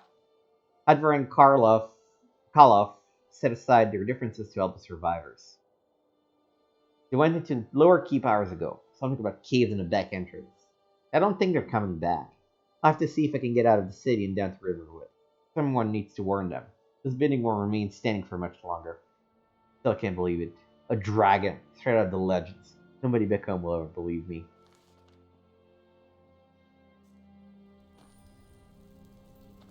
Alright, and the quest now says...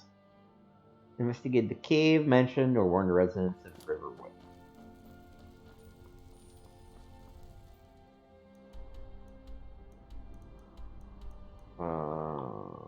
Okay, just further north, I guess.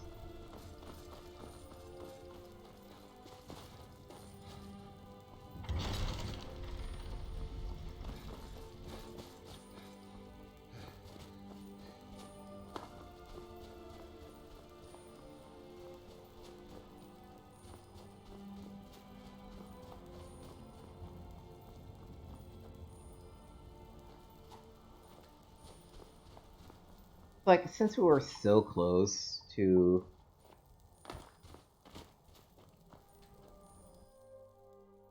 the actual starting area, I was like, I might as well.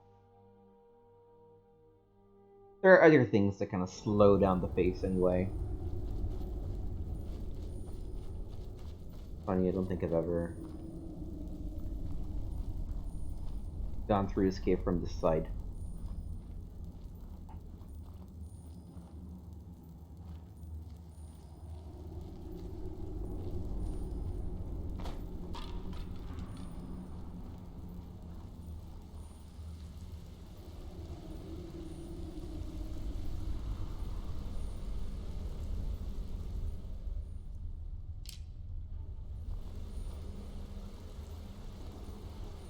Oh.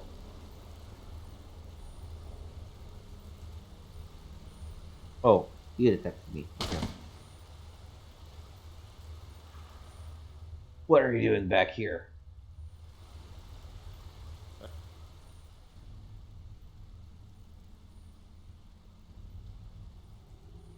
I came to see what was going on here. What? Are you crazy? Riverwood will burn. You need to go warn them. Now! What? No, you don't understand. But Izmir's beard. Are you daft? Oh, never mind. Just let me out here and I'll come with you.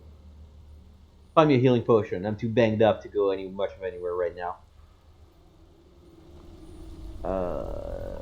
Do we?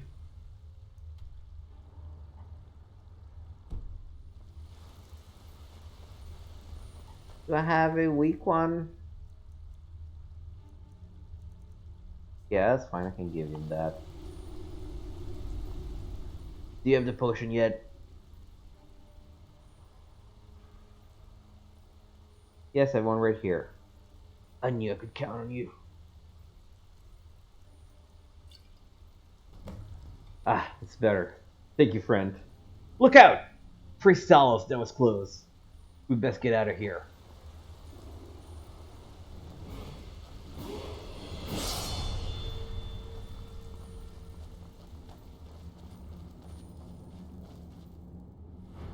Level up. Yeah, more health. Oh, and skill.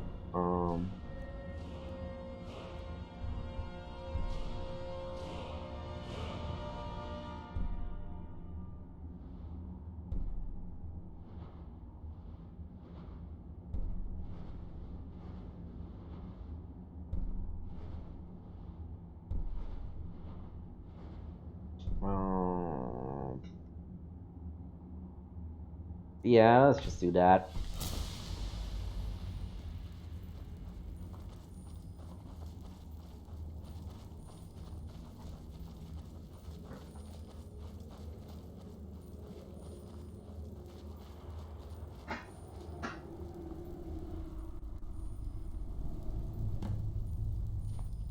Alright.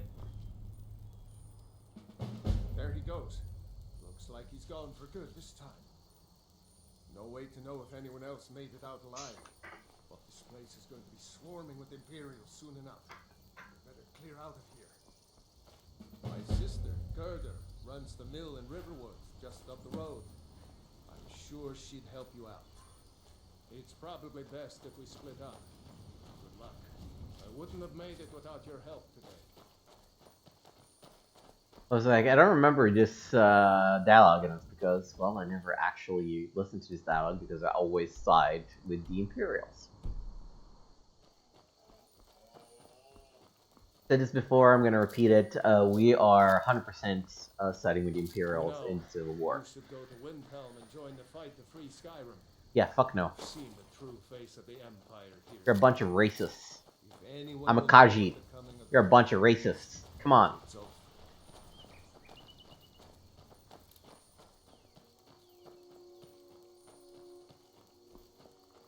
Wait, what is that?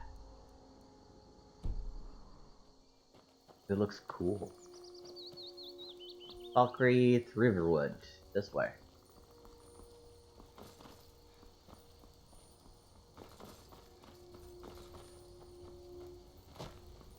But first, the stones. I'll activate for now the Thief Stone. Warstone.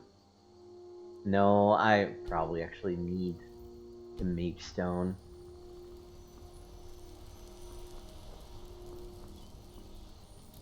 Because these are not for me about actually leveling up, right? That's not what I need these. I need to get enough level so that I can unlock the next perks.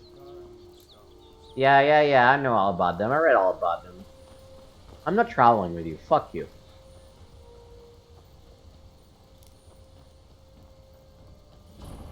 Uh-huh.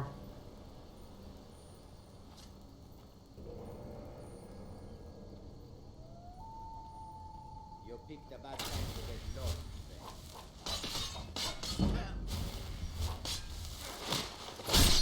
Oh, nice.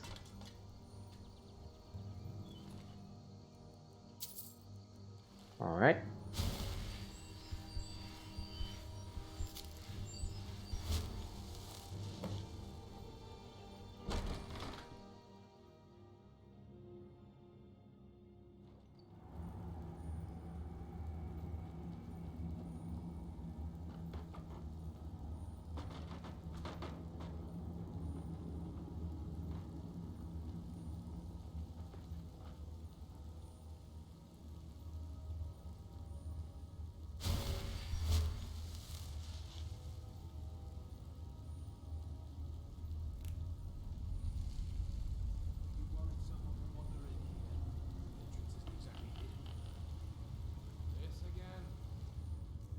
Da-da-da-da-dum.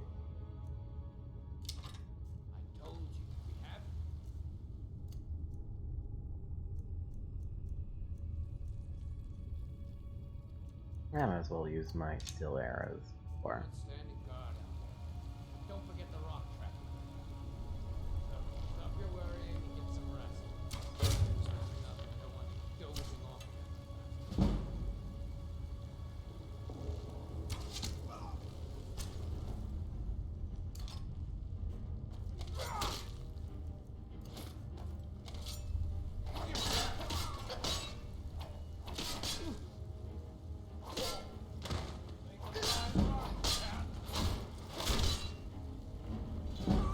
Says the dead outlaw.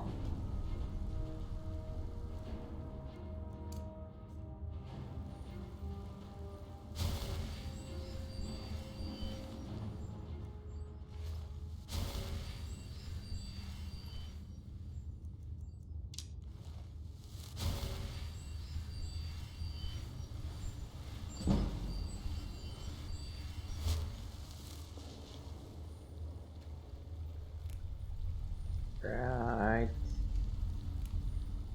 Harvesting.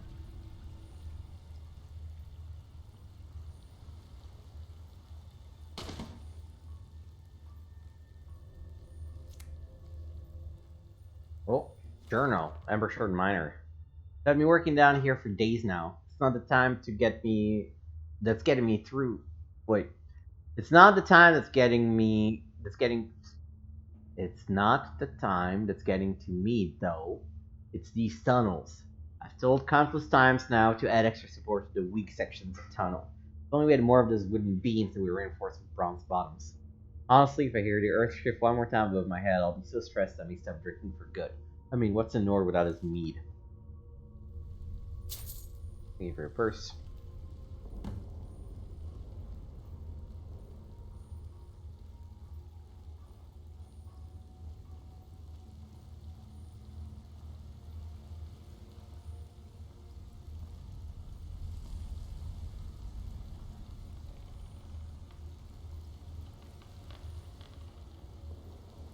Oh, activate.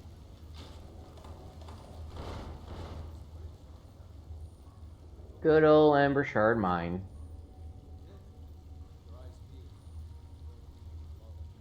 You check the entrance. I'm going to look over here. Is someone there?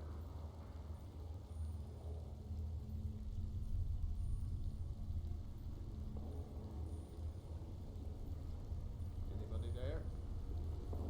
Over here.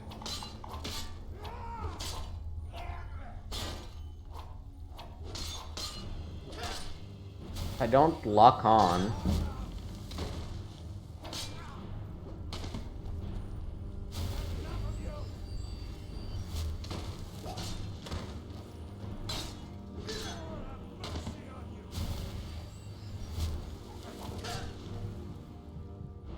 Okay, so hoop.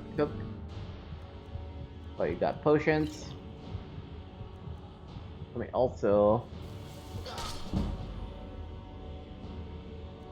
put my shield.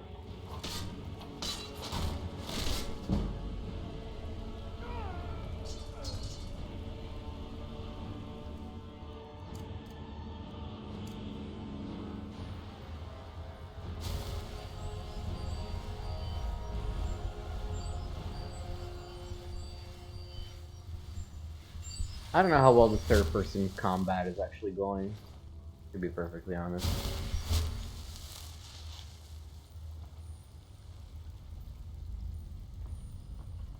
Let's try sticking with single. Yeah, this is what we opened up.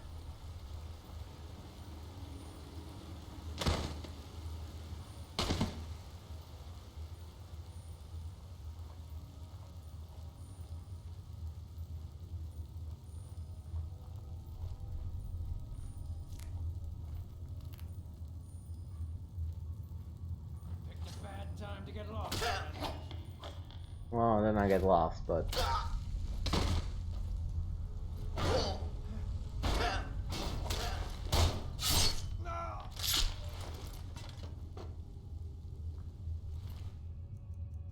Yes, I don't really care for to cook steak. Open the door. Whoa. They found a fate card. These cards are grouped into decks with 13 cards of the same type, and possess at least one of each card of the type, and use any of the cards from the set in your inventory. One of each card of that set will combine to form a deck, which provides special powers, skills, and abilities while it's carried in your inventory. Cool. Soul gems called Mayhem.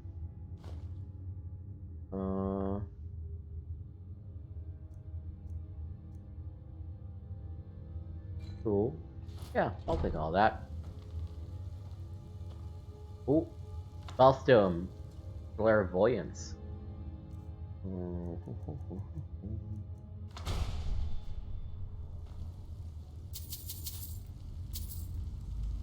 Painting. Painting are great.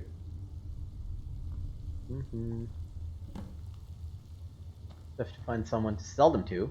Will be the thing, but...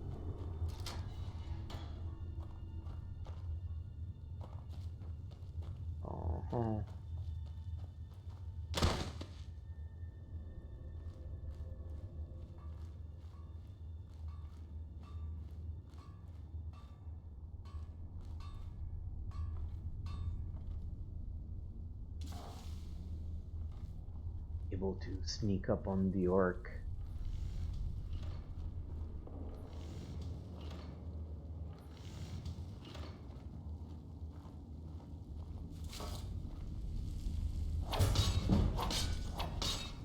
Yeah! Lockpicks. Gold necklace. Potions always grab. Gold earrings.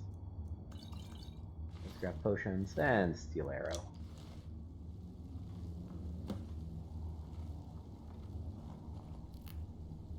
Always think that if something has no weight, I might as well grab it. Why not? Why not? What are we losing? Come on. Come on.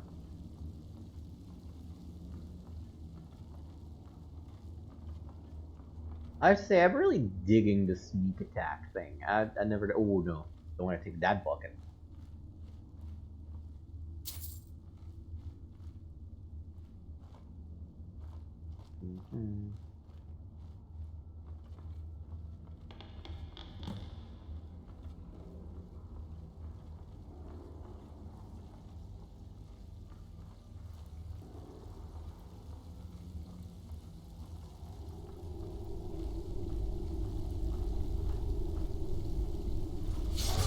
Oh, that was dope!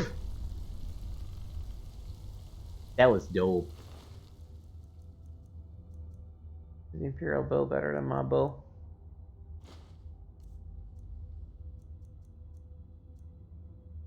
My bow does 9, the Imperial does 12. It is. I'll grab it. And then go in here and up.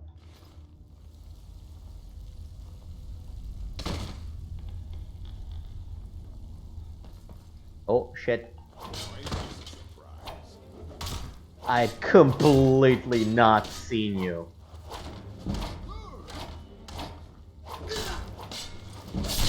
And of course you are a big boy too. Just my luck.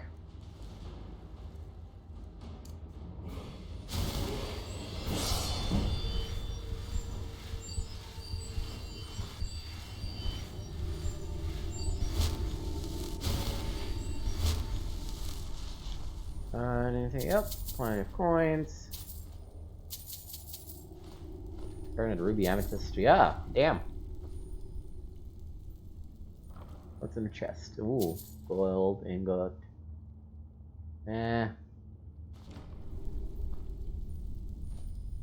More gold.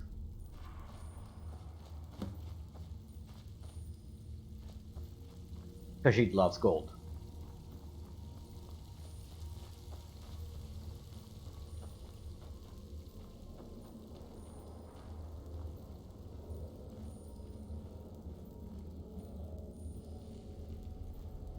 Alright.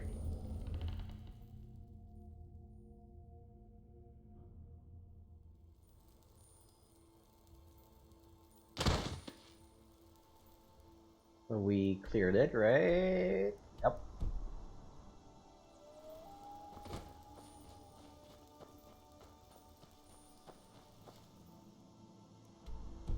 Further south is the road.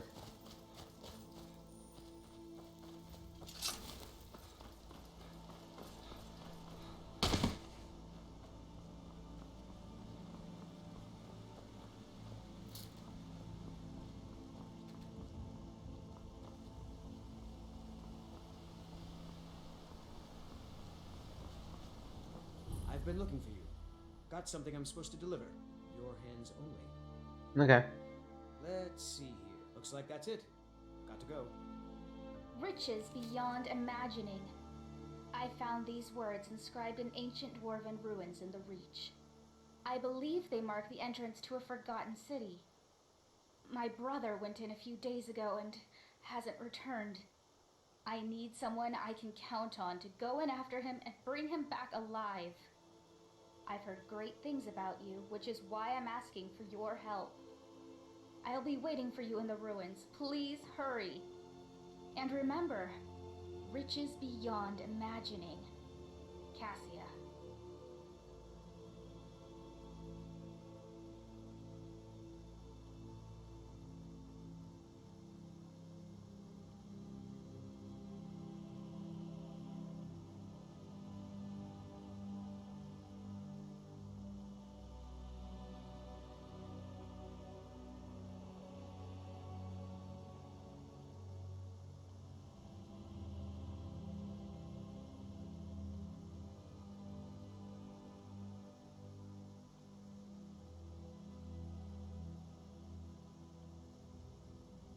Oh, sorry, I got distracted.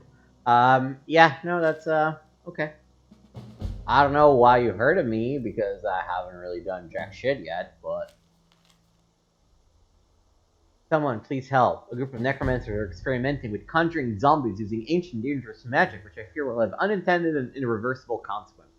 I was expelled from their studies as their ambitions grew into folly against my warnings. They are performing a ritual to summon a large group of these foul, uncontrollable creatures as we speak in the southernmost area of Skyrim and must be stopped before it's too late. So, yeah, both the Rising Dead and the Forgotten City, of course, is are mods. So many mods. Alright, and we are now in Riverwood. What is it now, Mother? It was as big as the mountain and black as night. It flew right over the barrel. Right. Dragons now, is it? Please, Mother. If you keep on like this, everyone in town will think you're crazy. And I've got better things to do than listen to more of your fantasy. Nobody believes me, but I tell you, I saw a dragon. Yeah, sure, whatever, old woman. Nope, sorry. No. Yo, what's up? Ain't every day we get visitors.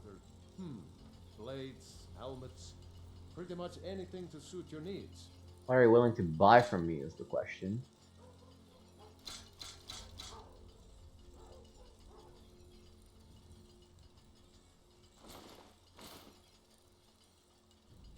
Oh, I should swap the bracers out. Yeah. What can you tell me about the Riverwood? We first settled here as woodcutters a few generations ago. She and Hod run the mill. I make a decent living sharpening axes and fixing the sawmill. Can I use your forge? I see no harm in it, if you have the skill. The grindstone will improve your weapons. Use the table to improve your armor. If you've got the raw materials, you can use the forge to make something new. I'll be right down.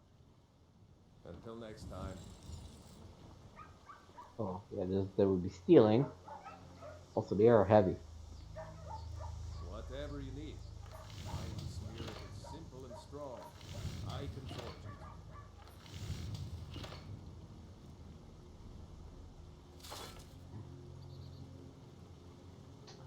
Yeah, I still wonder how I could be able to dismantle things, but no. Looking for a new blade? Nope. Sorry. Nothing. Let's go in the Riverwood Trader. Well, one of us has to do something. I said no. No adventures, no theatrics, no thief chasing. Well, what are you going to do then, huh? Let's hear it.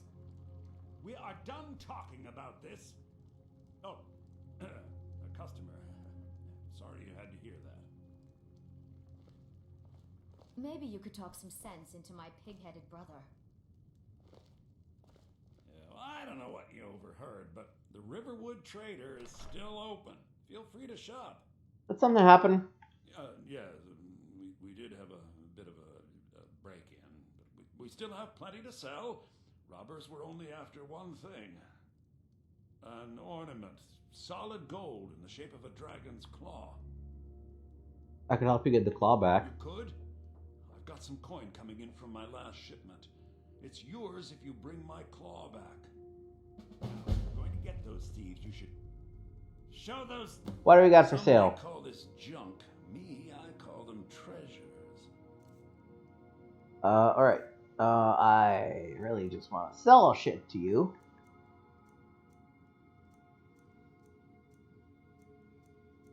Starting with... Wow, you fucking cheapskate.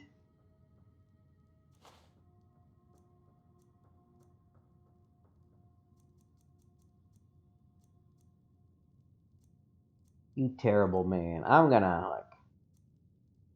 Oh... You are ripping me off. You are fucking ripping me off.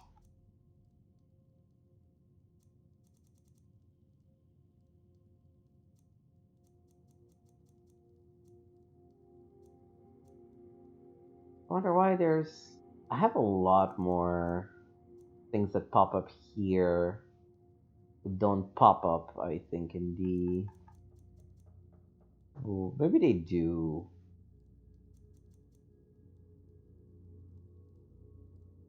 Do you sell spells? I think I have a few old spell books laying about. If you want more, you'll have to go to the College of Winterhold. Oh yeah, no, I'm not looking to actually buy anything from you. That's funny, no. Why would I buy stuff?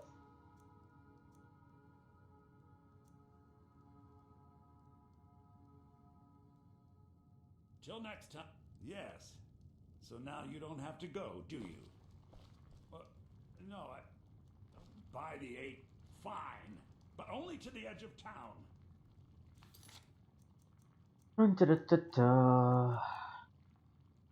Golden Claw. Bleak Falls Barrow. Yep, that was gonna be one that we're gonna have to eventually. Oh, it's Bleak Falls Barrow. That's what we see from the side. So I guess we're gonna have to access it closer to Whiterun. Wait, where's Why is Whiterun not showing?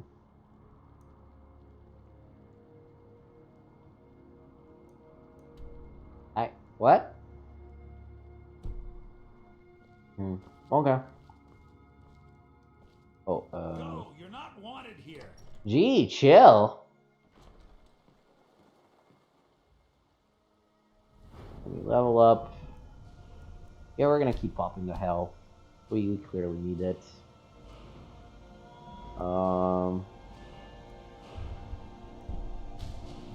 Light armor mastery.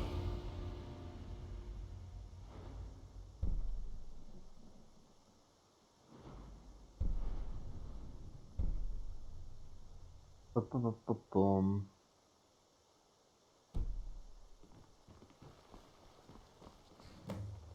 Guess it's getting late at night. That's why people are pissy.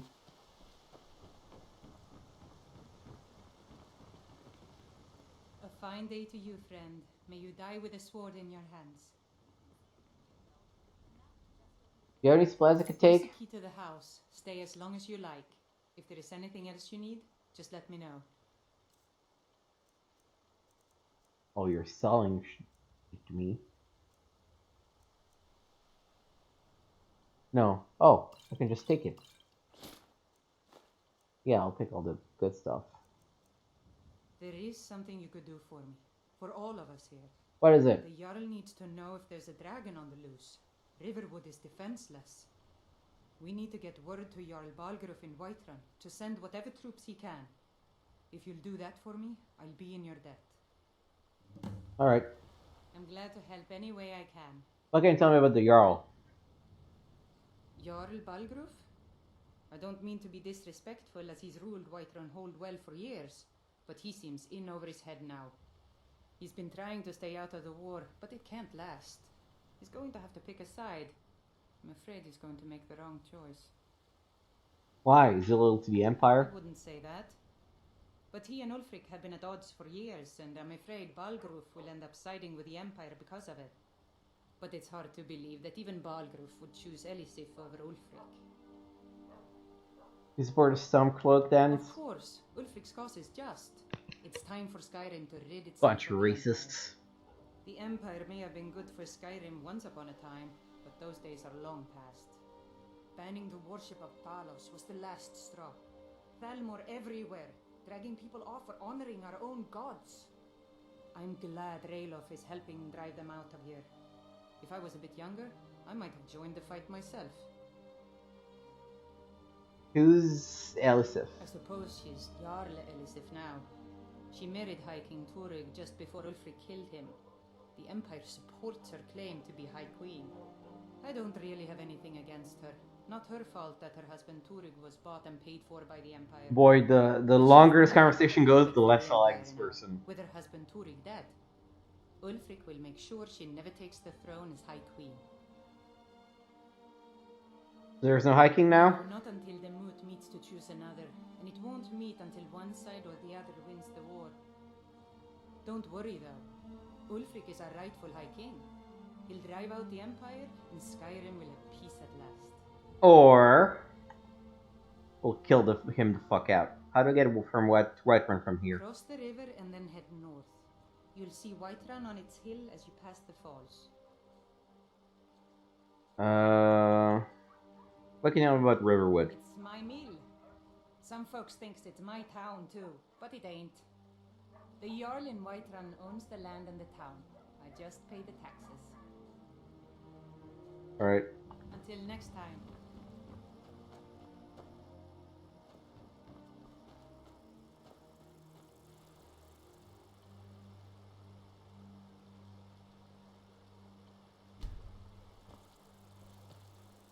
I don't know what's up with Tina the Firefly, and I'm afraid to ask.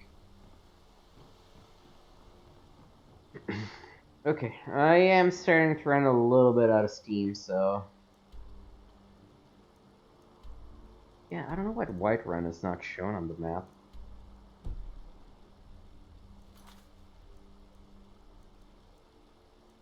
But we're gonna head there.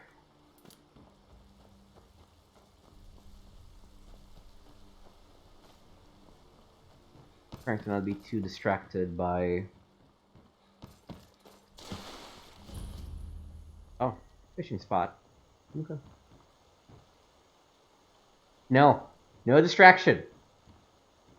No distractions, I said.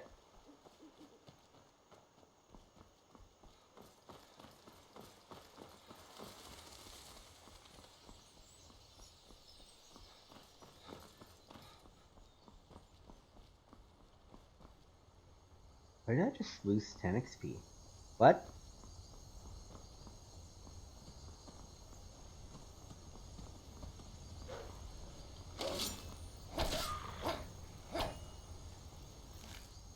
Wolf. I'll just grab a pelt, because I can sell that.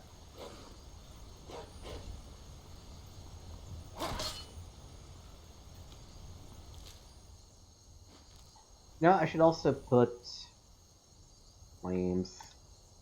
One of the favorites.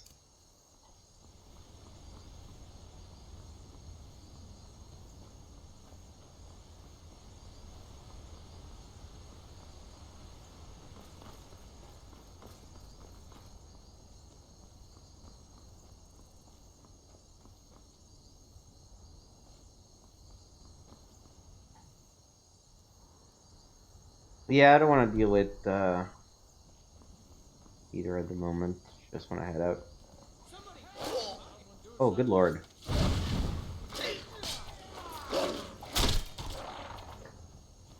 Whew.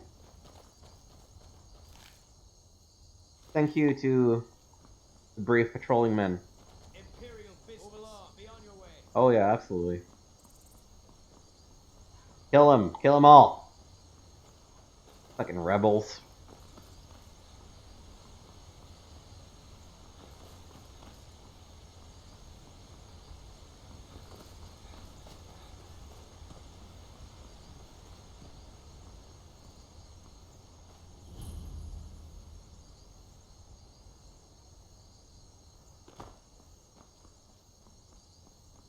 And again, the beauty of one of the mods I've installed, which is the Open Cities mod.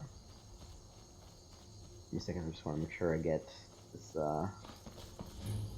farm 2. Is that Skyrim is now fully open world. Like there's no loading screens at all. You just seamlessly walk into the city.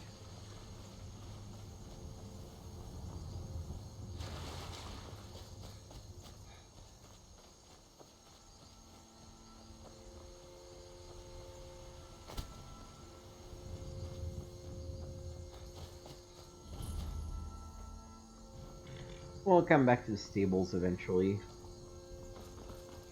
I probably want to go to Solitude and start the rebellion plotline.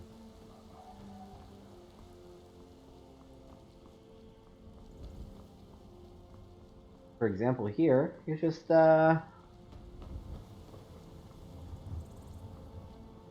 you normally would get here and it's like, City's closed with the dragons about. Official business only. alright. Riverwood calls for the Jarl's aid. Riverwood's in danger too. We better go on in.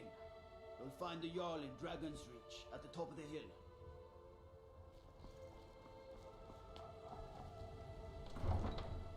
Now you open, and no loading. Just right there. Whatever it takes, but we must have more swords for the Imperial soldiers. I just can't fill an order that size on my own. Why don't you swallow that stubborn pride of yours and ask Yorland Greymane for help? I'd sooner bend my knee to Ulfric's Stormcloak. Besides, Greymane would never make steel for the Legion. Have it your way. I'll take the job, but don't expect a miracle. Yo. Greymane or Battleborn? What? Got stones in your ears? I asked what side you're on. Greymane or Battleborn? I don't know what you're asking. New in town, huh? Whiterun's got 2 clans, both old and both respected. Difference is, the Greymanes turned their backs on the Empire, and we Battleborn stayed loyal. Oh yeah, then fuck, I'm on Battleborn. Greymane or Battleborn? Valborn. Then I say, well met, friend. I could tell you were a sharp one the moment I laid eyes on you. Long live the Empire. Alright, hey. We're here. Let's go make a save.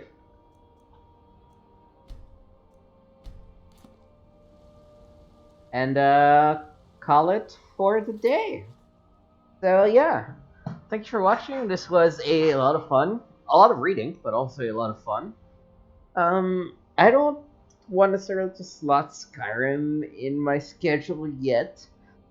I will come back to it, but I really want to take sort of the role playing approach and play it on days where I'm like, I feel like streaming and I have some time. I think probably in early August I'll have more streaming time. So, but yeah, so I will be likely back tomorrow evening to play some God of War because I'll have to cancel Sunday's stream. You can find my stuff at twitch.tv/gameswithnick and youtube.com/gameswithnick. Currently streaming most Sundays, Mondays, and Wednesdays, with Friday sort of the makeup day because I have to cancel a stream or another one at some point. So, thank you for watching, and until next time.